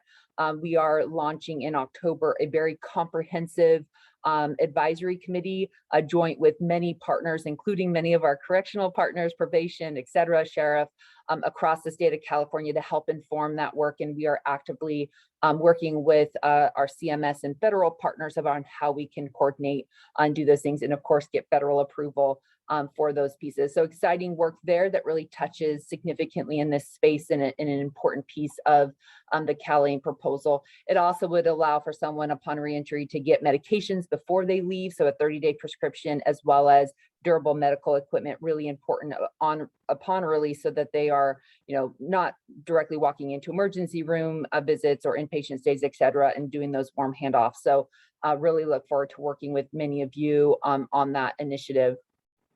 Two other initiatives that DHCS is leading and rolling out under our HCBS spending plan. We were able to include $100 million for what is called Providing Access and Transforming Health, or PATH. And I know PATH is used in a number of ways, including at DHCS and other ones. So we do need to make sure we're not duplicating acronyms. But and really what it is doing is it will be funding both homeless and HCBS direct providers to be able to build up the capacity to play a role in this space. So we would help with some of our non-traditional providers that will be participating in our homeless and housing work within the Medi-Cal space, to be able to update their IT systems, to bring in a consultant to be able to work through whatever systems are needed, workforce training, et cetera, to better understand how the partnerships would work and what are the expectations when we're getting federal funds through the Medicaid side in regards to many of those components, as well as just making sure that we are linking them into the full continuum of those services, and really look forward to being able to provide those grants. If we get federal approval, as we are currently working on for that, those would be starting in January of 22 and would go over a few years to fund the increased capacity across the state of California to help build that out on the Medi-Cal side. And of course, we will be partnering with DSS on that as well, given their extreme footprint in this space in regards to identifying the right community-based organizations and entities in this space to fund that transformation and connection of all of the great dollars that are flowing through the budget.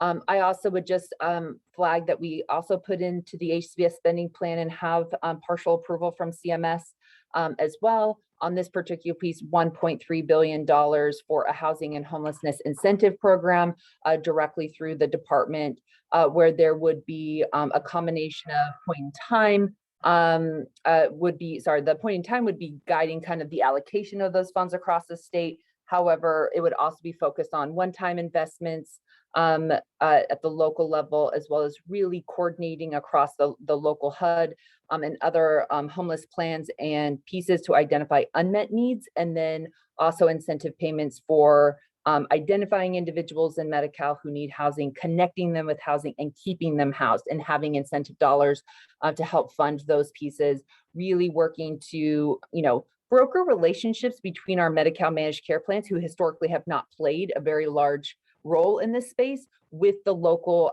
housing continuum, making sure those conversations are happening, that they're starting to embed into those systems to help provide funding to flow down to the right people.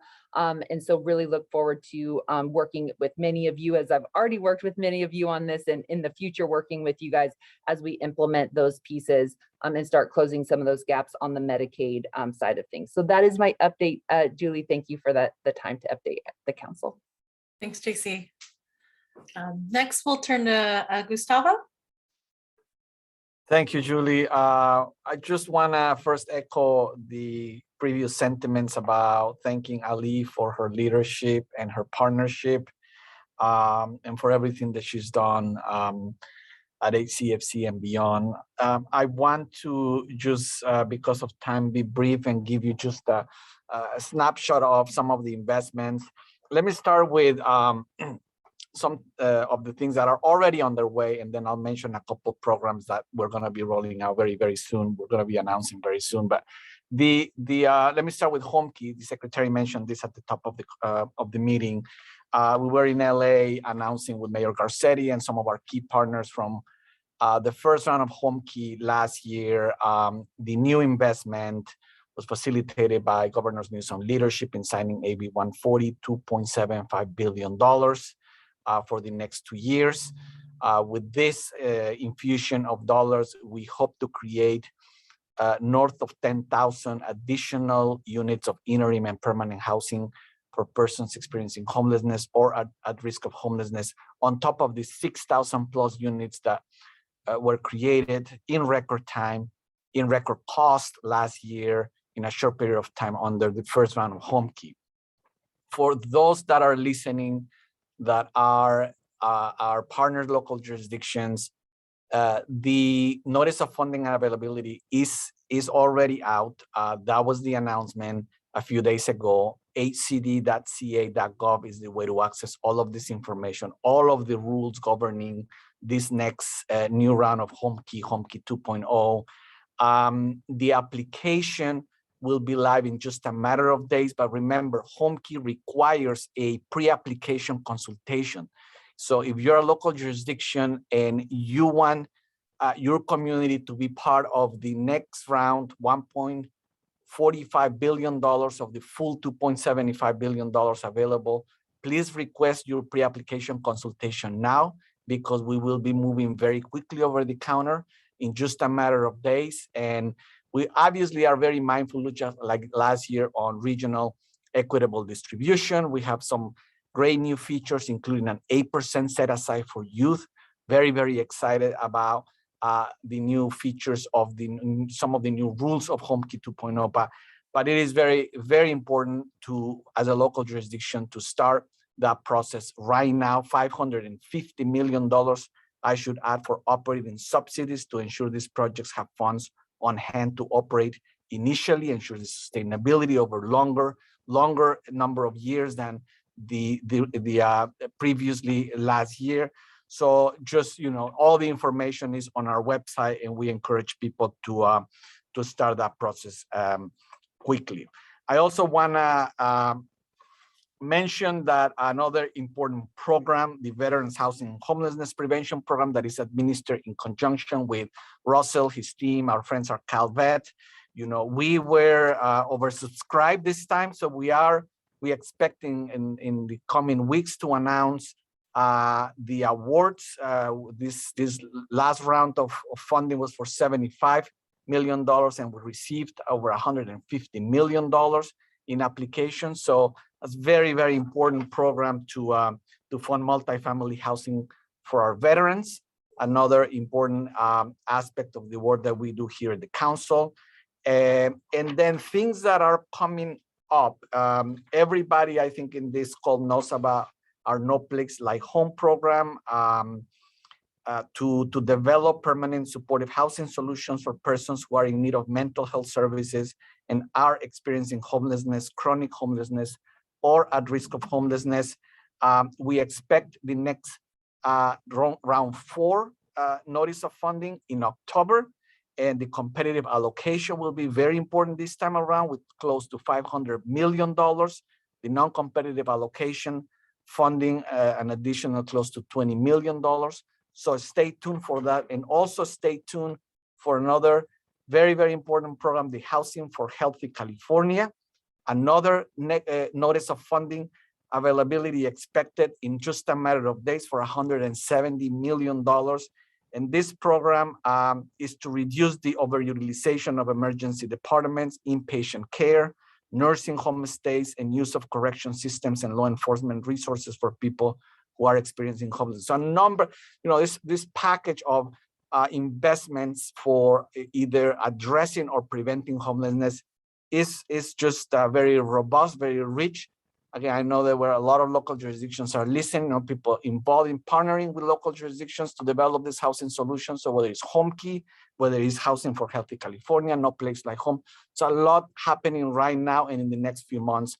So people stay tuned. And again, the best way is our website, cd.ca.gov. And let me just finally say that our work in the council to address the crisis of homelessness is very important. Just as important is the prevention. Let's make sure that we don't have this problem continue to increase. One way to do that is to ensure that the people who have been facing economic hardship because of the pandemic have 100% of their rent and utilities paid. And we know that the eviction moratorium is ending September 30th. We're going to have a big push in the next few days. Really, it's just a matter of days with a new message to talk about the protection that people have even after September 30th. So I'm just going to ask here, a friendly ask for people, if they can follow HCD on Twitter and kind of retweet a lot of the messages that we will be putting out so that your network knows how we're going to be talking about protections after September 30th. All of this is going to be rolled out in the next few days. The secretary and I will be very involved, traveling to talk about this revised message of apply, yes, but after September 30th, you're still protected, and we'll talk about those protections. So just on the program itself, it's the rent relief program. We're very encouraged. We've received an increased, a very robust level of new applications. We're over close to 300,000 applications received, $1.2 billion either paid or approved for payment, more than 50,000 households who have been served. But we know because we track the eviction risk in every county and every city. We know that still there is a large application gap, close to 60, 70, in some counties, 80% application gap. So we know the need is still there. A lot of resources are still available for this program, $5.2 billion in federal financial aid for renters and landlords. So again, big push between now and September 30th to have a massive number of new applications so that we can cover that need. But new message coming in the next few days about protections after September 30th. So it's all an effort to prevent that we don't increase in our state this big crisis of homelessness that we are already facing. That's all. Thank you. Thank you, Gustavo. Next, I'll turn to Cal HFA. I'll defer to you, Don and Tina, on providing the update. Thank you, Julie. I'm going to limit my update to the program that's most relevant to the work of the Homeless Council, which is our special needs housing program. And by way of a quick background, in 2008, Cal HFA created the Mental Health Services Act loan program with about $400 million in Mental Health Services Act funds. And it was designed to finance permanent supportive housing projects throughout the state. Once we had exhausted all those funds in around 2016, it was about the same time that the legislature was in the process of authorizing $2 billion in funding for the No Place Like Home program to finance the same permanent supportive housing product through the Department of Housing and Community Development. And I think Gustavo just mentioned that. However, it became evident that there was going to be a period of time between Cal HFA's MHSA program closing out and No Place Like Home getting ramped up. And so Cal HFA created a special needs housing program to bridge that time span so that projects that were ready to move forward wouldn't experience any delays. And our special needs housing program is a voluntary partnership with local governments to use their MHSA funds and other local funds to provide financing for the development of permanent supportive housing projects dedicated to individuals with serious mental illness and or who are homeless or at risk of homelessness. And the program is currently in wind down mode now that HCD's No Place Like Home program is up and running. And we're no longer accepting applications, but having said that, we still have a sizable pipeline of projects that we're continuing to work through.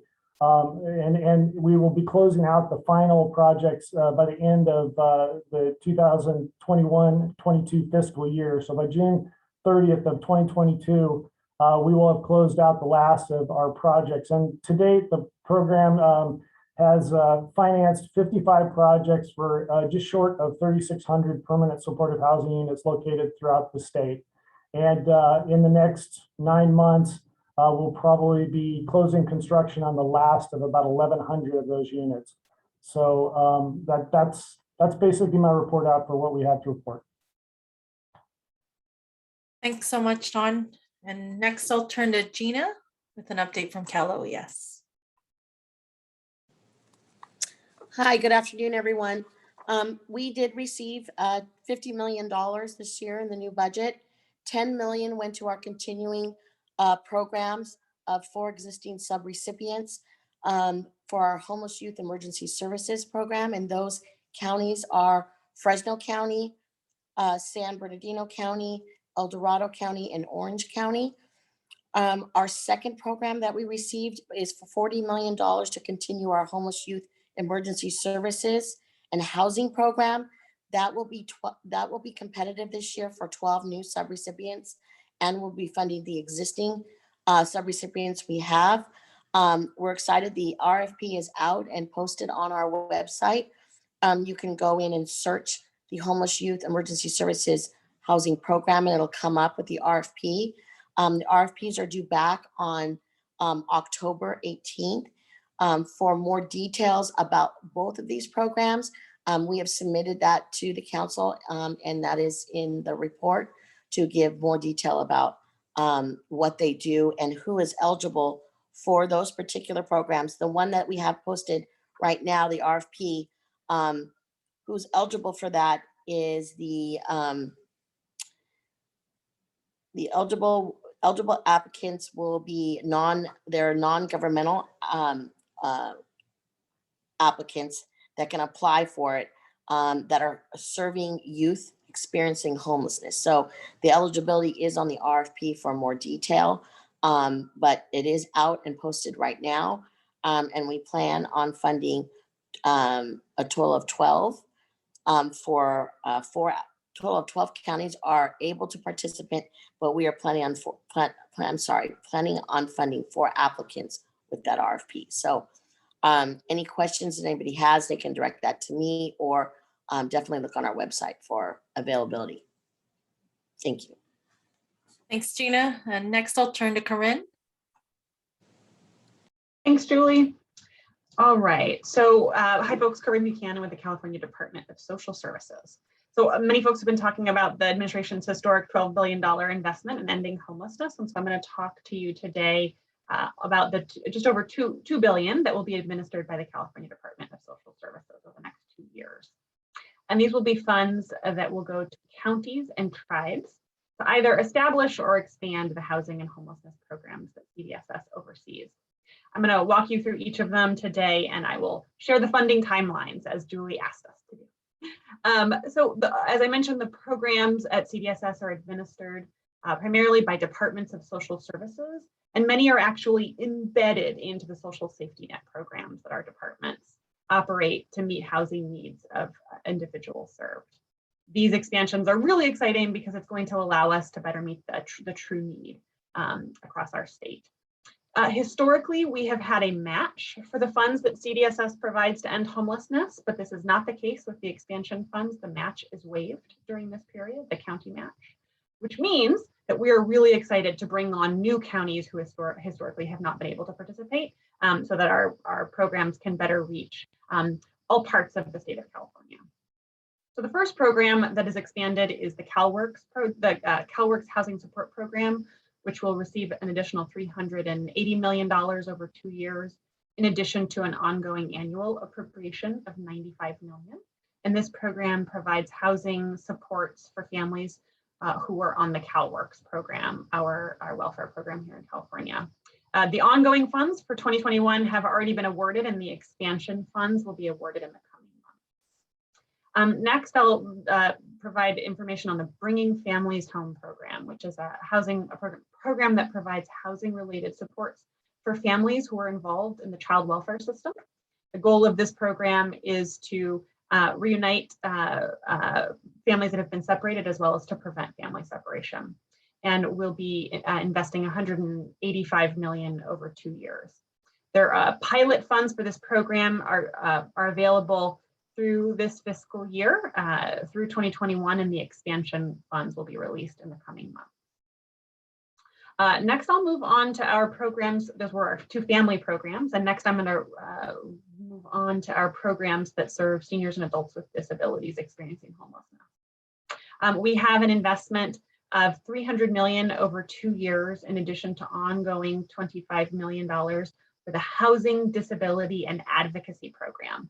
This is a very flexible program that provides benefits advocacy primarily to help people experiencing homelessness to access SSI, which of course is a really important benefit for seniors and adults with disabilities. We actually happy to share that we released the notice of funding availability for the funds this year last week. We will require response from counties no later than Friday, December 3rd on those funds. The next program is our Home Safe program, which provides housing interventions for adults who are a part of adult protective services. So that's primarily seniors who are experiencing neglect, abuse, or exploitation, and provides housing interventions for those individuals to ensure housing stability. The pilot funds are available to be used through this fiscal year 21-22, and expansion funding for this one will be released in the coming weeks. I'll describe quickly the Project Room Key. We're really excited that we received additional Project Room Key funds. The good news is that FEMA will continue to reimburse the costs of Project Room Key. As a reminder, Project Room Key is our non-congregate sheltering effort for people experiencing homelessness, and especially people who are at high risk from COVID-19, to ensure the opportunity to safely shelter during the pandemic. FEMA will be funding the eligible costs through at least December of this year. So state funds are a great way to support rehousing efforts out of Project Roomkey for people who are ready to move on into stable housing. And then lastly, we received $805 million for the community care. Oh, and on Project Roomkey, I meant to say, per Julie's request, I meant to say that the funding for that program, it has already been released. Allocations have been released, and locals had until September 10th to let us know whether they'd be accepting those funds. So those have hit the streets. And then lastly is the Community Care Expansion Program, which is a capital infrastructure fund to support the acquisition and rehabilitation of residential care settings for seniors and adults with disabilities, really focused on shoring up that important part of our residential continuum, especially for people who are on SSI and people who are at risk of or experiencing homelessness. And we look forward to getting those funds out through a NOFA process in early 2022. For any questions related to the DSS programs, you can reach out to us. You can always reach out to us for any kind of questions, I should say, at housing@dss.ca.gov. And we may get, I also just have to add on to the shout out to Allie. Allie, the word that comes to mind when I think of you is a champion. You are the champion for vulnerable people across the state.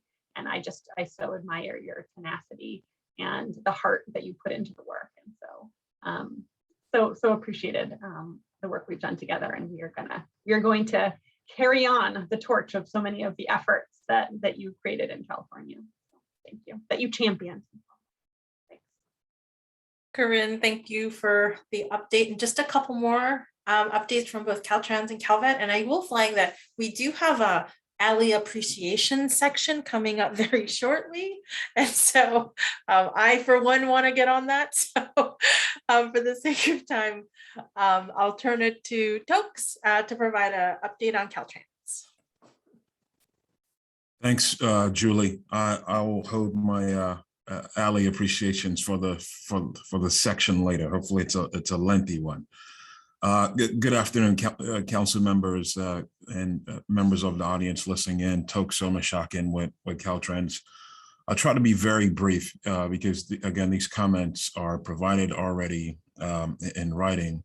But I want to say kudos as well to Secretary Ramirez for the things that you mentioned at the outset of this meeting, the numbers, the investment that the state is making. A lot of it's due to many people on this council pushing, but your leadership has been absolutely critical. So much kudos to you. The 12 billion, 22 billion, the numbers I keep hearing are staggering numbers. So hopefully they're just, they're going to help us get to the place that we ultimately want to get to for the people of the state. So thank you for all your work on this. So real briefly, Clean California is an initiative that we launched this spring at Caltrans due to the vision and the insight of Governor Newsom. He asked us to step up our efforts to clean the right-of-way, the public ways of the state, and started out with a $1.5 billion initiative that was narrowed to $1.1 billion, which is still a ton of money for us at Caltrans to focus on cleaning the right-of-way. The focus of the program is, obviously litter abatement, education, cultural change, environmental stewardship, but don't want to lose sight of the fact that job creation is a huge part of this $1.1 billion initiative. We're estimating 11,000 jobs will be created through the Clean California program over the next 3 years. And we're being strategic about it at Caltrans and not just saying any types of jobs, but we're specifically targeting and paying attention to people who have been underserved and marginalized for some of those opportunities. So we've had several Clean California hiring events, but particularly in Southern California, in LA, Orange County, and San Diego counties, we've had 8 separate Clean California hiring events. And we've had conditional job offers to 60 people experiencing homelessness. So much kudos to our team who are making this effort, because ultimately, again, this is part of the way that we'll be able to get there, to get people housed and into homes. We've been working with local representatives, organizations, and nonprofits to connect to people in communities on these efforts. We're removing barriers to gaining employment, the typical barriers that you sometimes see in state government or in organizations like ours. We're offering entry-level positions that have no license requirement. In some cases, we're providing employment examinations to people in person instead of using computers. So in-person examinations. We're also offering next day interviews that can result in conditional job offers and pre-employment clearances like drug tests and physical exams as well. As far as the litter removal part, we have a budget of roughly $10 million to target homeless encampment areas. We're targeting 800 encampments statewide and $10 million to help clean up those encampments. I will say that with a caveat that $10 million is not directly focused on displacing people experiencing homelessness. It's to clean up those particular encampments, not to displace people experiencing homelessness in those areas. We're having enhanced interaction with social service programs that is also continuing to lead towards safer relocations. On a separate note, completely separate note outside of Clean California, we continue to move forward with the emergency shelter lease agreement programs at Caltrans. These right-of-way use agreements we've signed with several major cities, including San Francisco, Oakland, Alameda, Santa Clara, Los Angeles, and Sacramento. Caltrans has 9 current leases across the state, 6 in progress, and 59 inquiries about these lease agreements.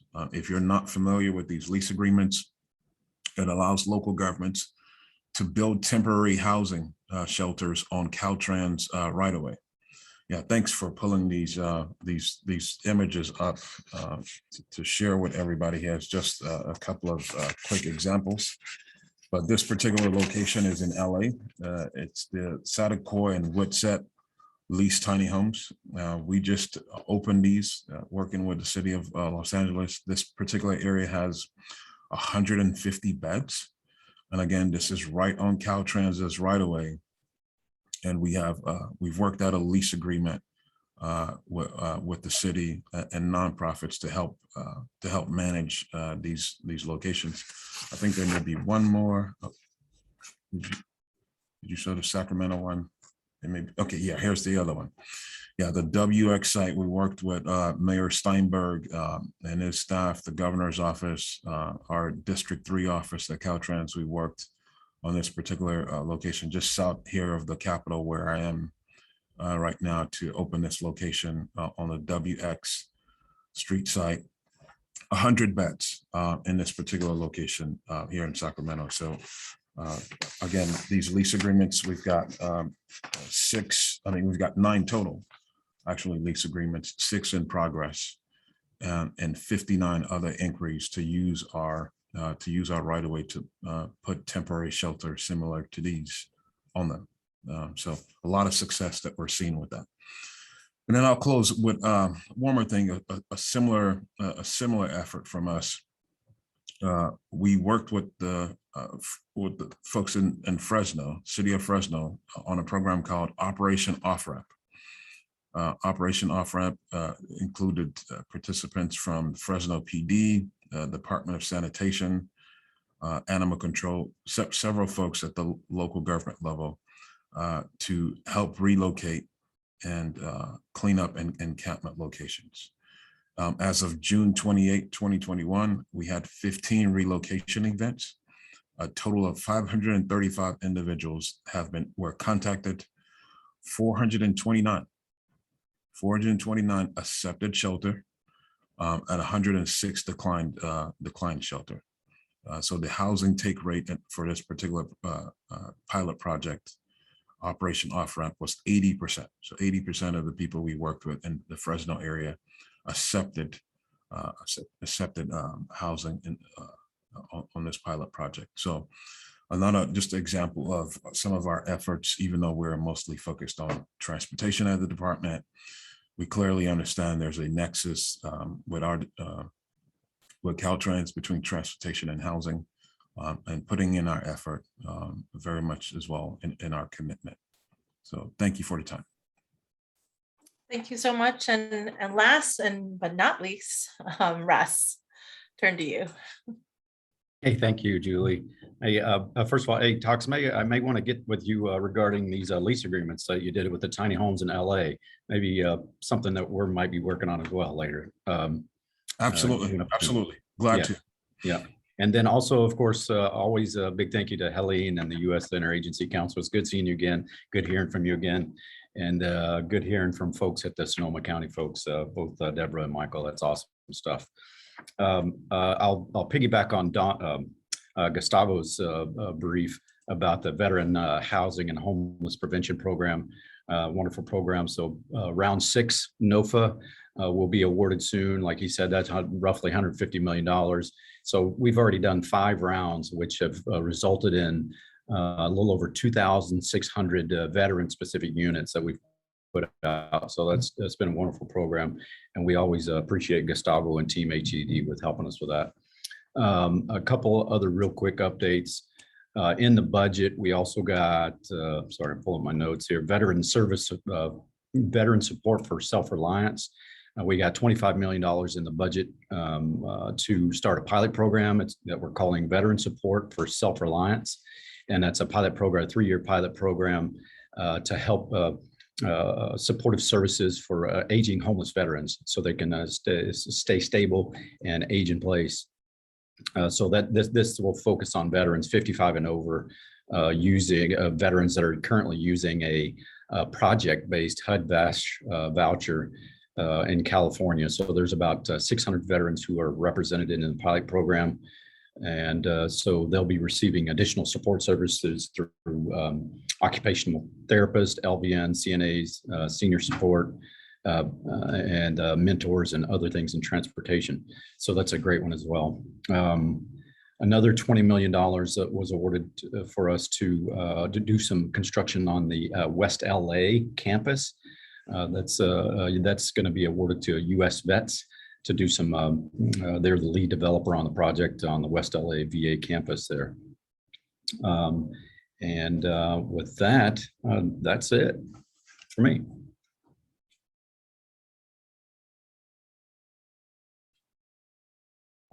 Great. Wow. There's so much happening. Someone mentioned, I think it might have been Lenny early on, that at the federal level earlier this week, Secretary Fudge from the U.S. Department of Housing and Urban Development launched the House America and All Hands on Deck effort. And as I was listening to all of the reports and all of the great effort and the new approaches and the speed at which we're all moving, this is very much an all hands on deck effort. We're all in this together, doing our best to prevent and end homelessness. And of course, much credit to Governor Newsom for making this a priority within the California Comeback Plan. There are significant resources that are going into housing and homelessness. There are also significant resources that are going into people-centered initiatives, and we heard from them today. So thank you all so much for your work and leadership. I know that as much as we try to be concise, there's just so much happening that it was difficult to do that. And so with your sort of concurrence, we're going to skip over questions unless there are any pressing comments or questions, and move into the next item on the agenda, which is item number 7, HCFC updates.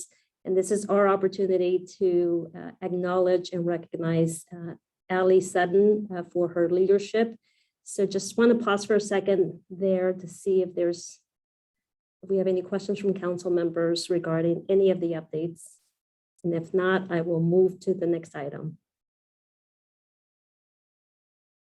Okay, great. Item 7, HCFC updates. Allie, are you still with us? Yes, I am. All right. So, we, at the start of the meeting, I shared with you all that this is Allie's last HCFC council meeting. And again, Allie, you shared with us, right, that you were here for the first meeting when HCFC held its first council meeting. And so much has happened since you joined. Thank you so much on behalf of Governor Newsom, on behalf of the entire administration, on behalf of us here at agency, for your passion, your commitment, your expertise, and really helping us get this far. So I'd like to now maybe turn it over to Julie to help us in the celebration and the acknowledgements, and also in helping to ensure that we send you with the best wishes as you transition into this next phase of your life. Great. I'll turn it over to Allie in just a sec here for the sake of not weeping in public. Just want to share a couple of Hey, things. Julie. Oh, yeah. I'm sorry, your sound system is very robotic right now. Let's see, do you want to try again? Am I still a robot? Yes.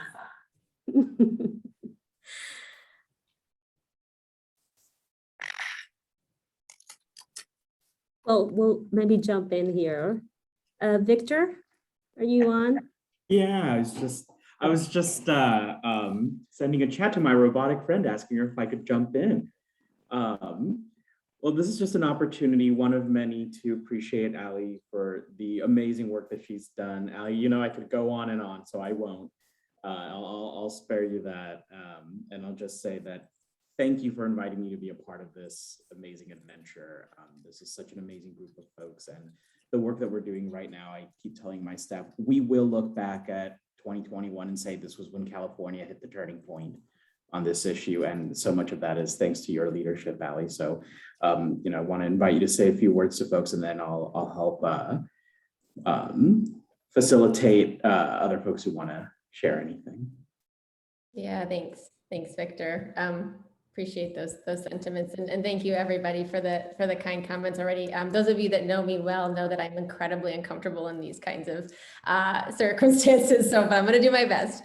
But I just want to sort of say, in making this decision to move on, it's been a really nice opportunity to sort of look back on the 5 years I've been with the state, sort of the 3 at DSS and the 2 now at HCFC. And it's really humbling just to see how far we've come. And when I took this job, when I committed to HCFC a couple of years ago, to come in and be BCSH's first deputy secretary for homelessness, I sort of had a vision of the kinds of things I really wanted to try to spend my time doing. And I sort of am looking back, there were these sort of 4 buckets, the way I describe it to the team.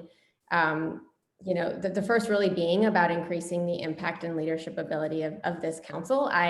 Having coming from the federal government, having seen how amazing USICH is, I really believed the sort of interagency-ness and that need for that on homelessness at the state level. And so to just see where we have come with that, with this action plan, with our ability to sort of have a clear vision, has been really exciting to be a part of and to help lead.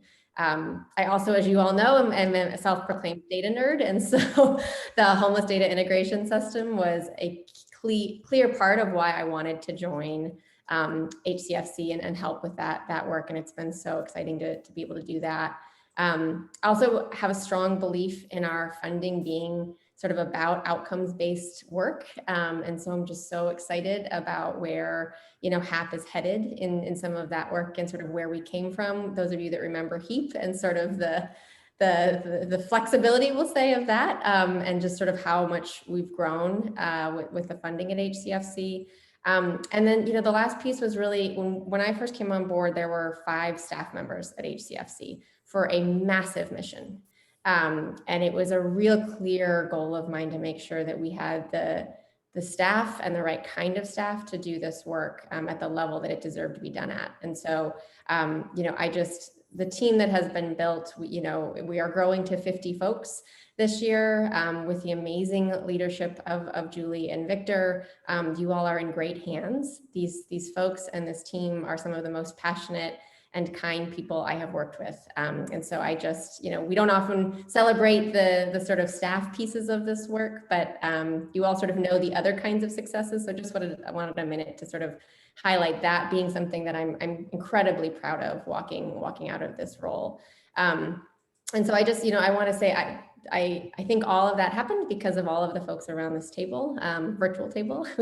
And I am just incredibly proud to have been a part of this work in the last few years. And just, I think I want to say, there's still a lot to do. As much as we have done, I know we all feel that deeply. And also it's important to celebrate the success and the progress we have made over the last few years. So I'm not great at goodbyes. I suspect this will not be that for most of you. It will be much more of a see you later. So in the meantime, I just think I will say, please keep doing what you're doing. People experiencing homelessness all across the state are depending on it. And just thank you all very much for the opportunity to lead this work and be a part of this. It's really been an honor. Thank you so much, Ali. And I know some folks have already shared some warm wishes, and there's many more to come. But we do want to open it up if folks had any other sentiments that they wanted to share.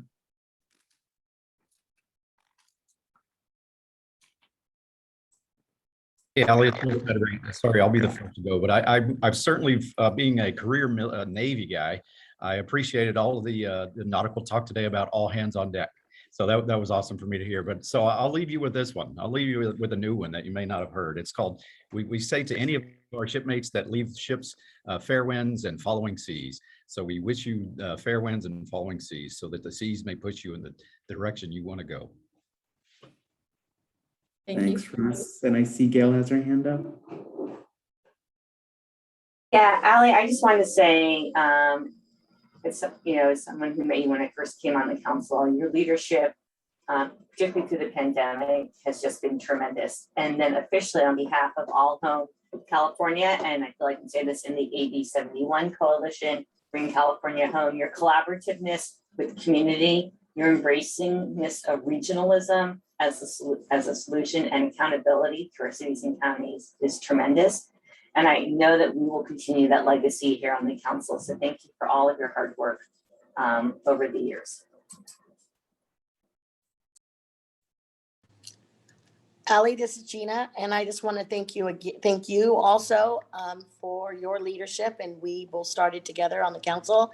And from Cal OES, we wish you the best of luck in your future endeavors. We know that you will, and I will know that you will be amazing at whatever you do. So thank you.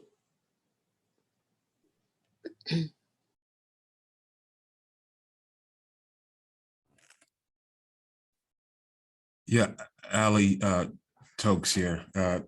Congratulations on the next step, as you describe it, that you'll be seeing many more of the people on this council and the work that you'll be doing later. But much kudos and congratulations to you on all of your efforts in this not so easy space to do work. I mean, you've really got to have a heart for these issues to fight through them because the results you don't see immediately in many cases. But a lot of the programs and the efforts that you have pushed through, because I've heard, I haven't been involved directly, but I've heard from my team at Caltrans, a lot of those efforts are paying dividends today for a lot of people. So much kudos to you and the best on what's next.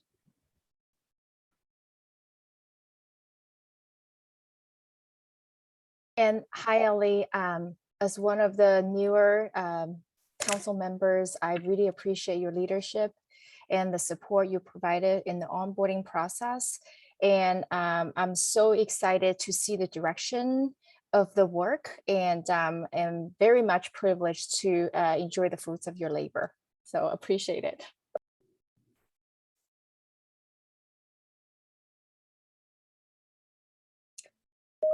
Allie, I just want to thank you. I think it's been less than a year that you and Julie were onboarding me and welcoming me to join this incredible council.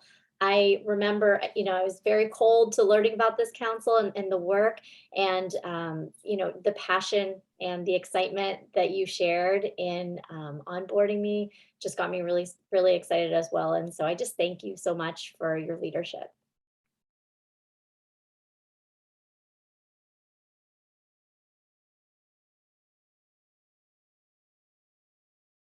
Well, oh, go ahead. I want to add one more thing.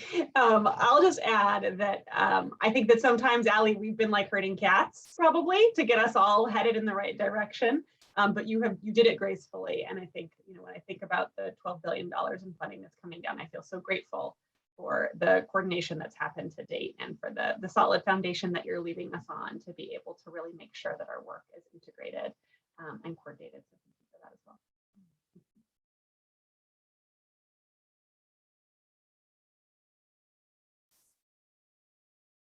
Okay, great. Well, thank you, everyone. And thank you, Allie, for letting us gush over you.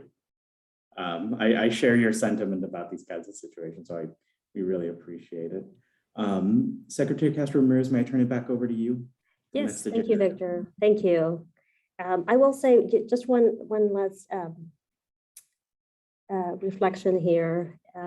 It's difficult to build relationships when you're doing them, when you're having these meetings virtually, right? And, I came on board in March of 2020. I think my first council meeting as chair was maybe a month later.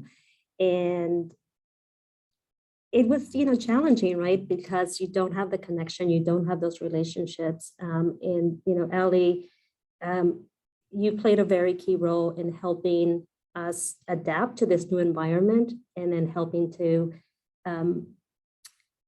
create those relationships among folks. And I, can see from where I'm at how far we have come. I'm so excited and looking forward to meeting all of you together in person at some point, because if we've been able to do so much, in this setup where we're, not in person and not seeing each other, I think the ability to see each other and I don't know. I just think that we're going to be able to move the work to a different level. So I wanted to sort of acknowledge that it's difficult, right, to operate and to build relationships and move an agenda when you're in the midst of responding to a public health crisis. But the role that our deputy secretary played was very key. And so thank you, Allie, for helping us develop those relationships and helping us really move HCFC to a different level. And I'm excited for continuing to build on that. Best wishes to you. At 4 o'clock, we're having another gathering with Allie with the entire BCSH executive team. And so we'll have an opportunity to continue celebrating Allie. So with that, we are nearing the end of the agenda, and this is an opportunity if council members have any items that they would like to propose for future meetings, an opportunity for us to hear from you. And then also, this is, correct me if I'm wrong, Evan, and then we'll go into public comments after. Yeah, so I think items, suggestions for future meetings first, and then we'll go into public comments. So we're on item number 8, future meetings. If there are any council members who wish to suggest a topic for a future meeting, this would be a good time to do so.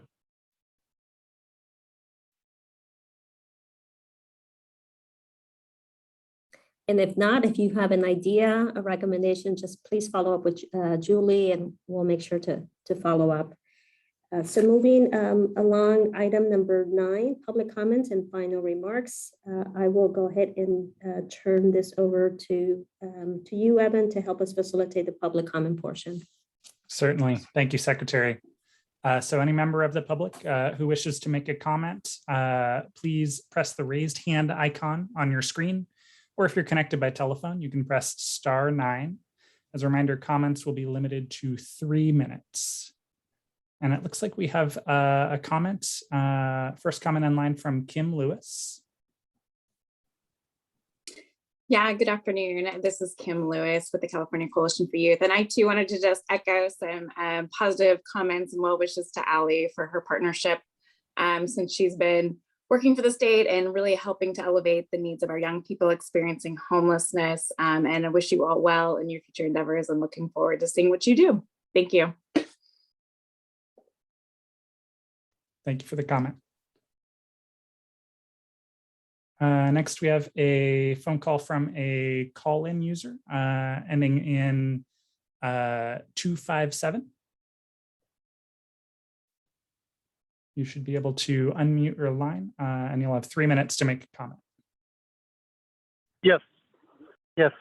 Hello. Yes. My name is Peter Assar. I'm a renter in Orange County. I wanted to speak today about the topic of implementing more accurate calculation methods for rent increases.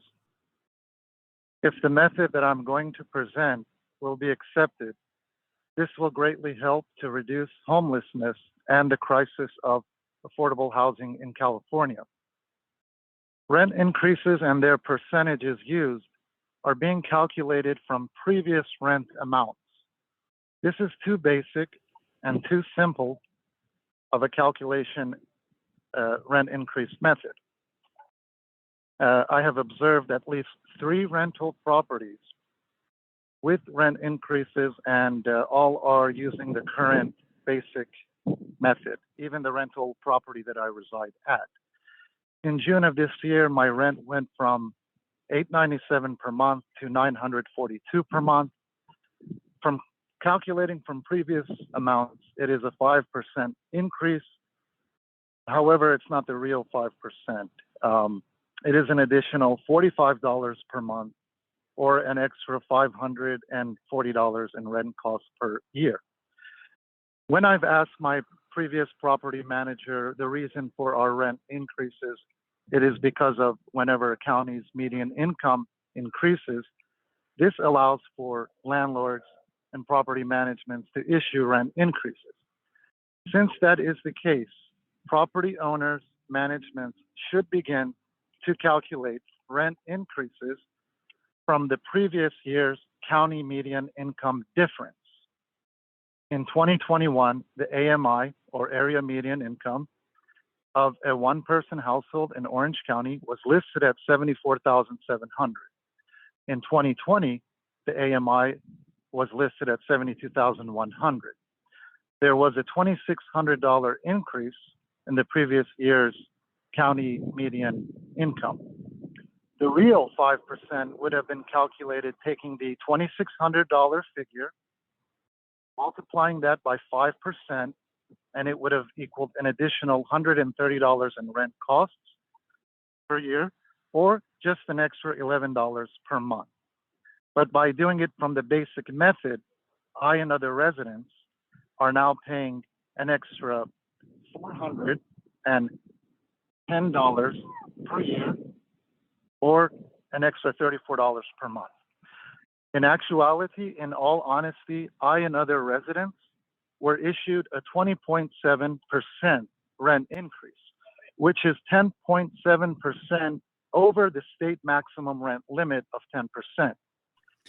Thank you, caller, for your comment. Please make your final comments.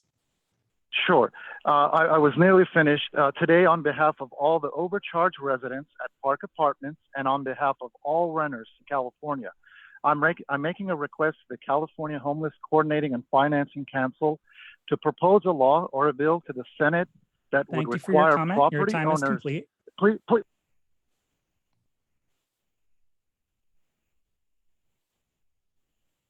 Looks like we have no more comments in line.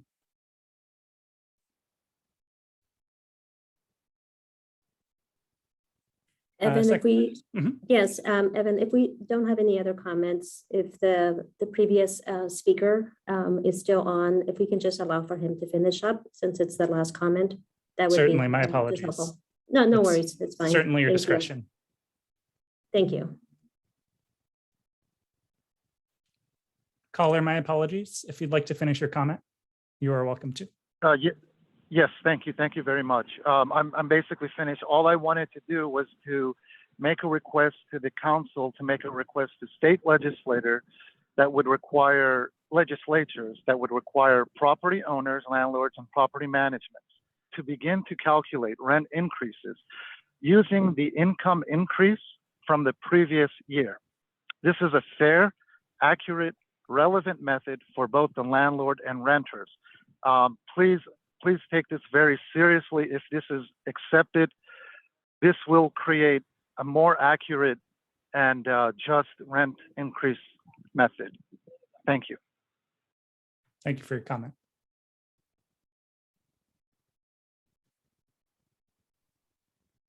Okay, thank you, Evan. So we have no additional comments. There are no additional comments. Okay, great. Thank you all so much. Thank you, members of the public, for joining us for this quarterly meeting. We are now moving to item number 10, which is adjournment. Just a few closing remarks here. The materials for this meeting and the meeting summary will be posted on the council's website prior to the next meeting. And on the screen, we have the website for HCFC is www.ecsh.ca.gov/HCFC. And if there are any questions for HCFC, you can direct questions to hcfc@bcsh.ca.gov. We also are on social media, Twitter and Facebook and LinkedIn. It looks like there are a number of positions that the HCFC team is hiring for. So check us out on LinkedIn. The next council meeting will be Wednesday, November the 3rd from 1 to 4. I look forward to seeing you all. Please stay safe. Thank you for the work that you're doing every single day. And Ali, thank you again. Best wishes to you.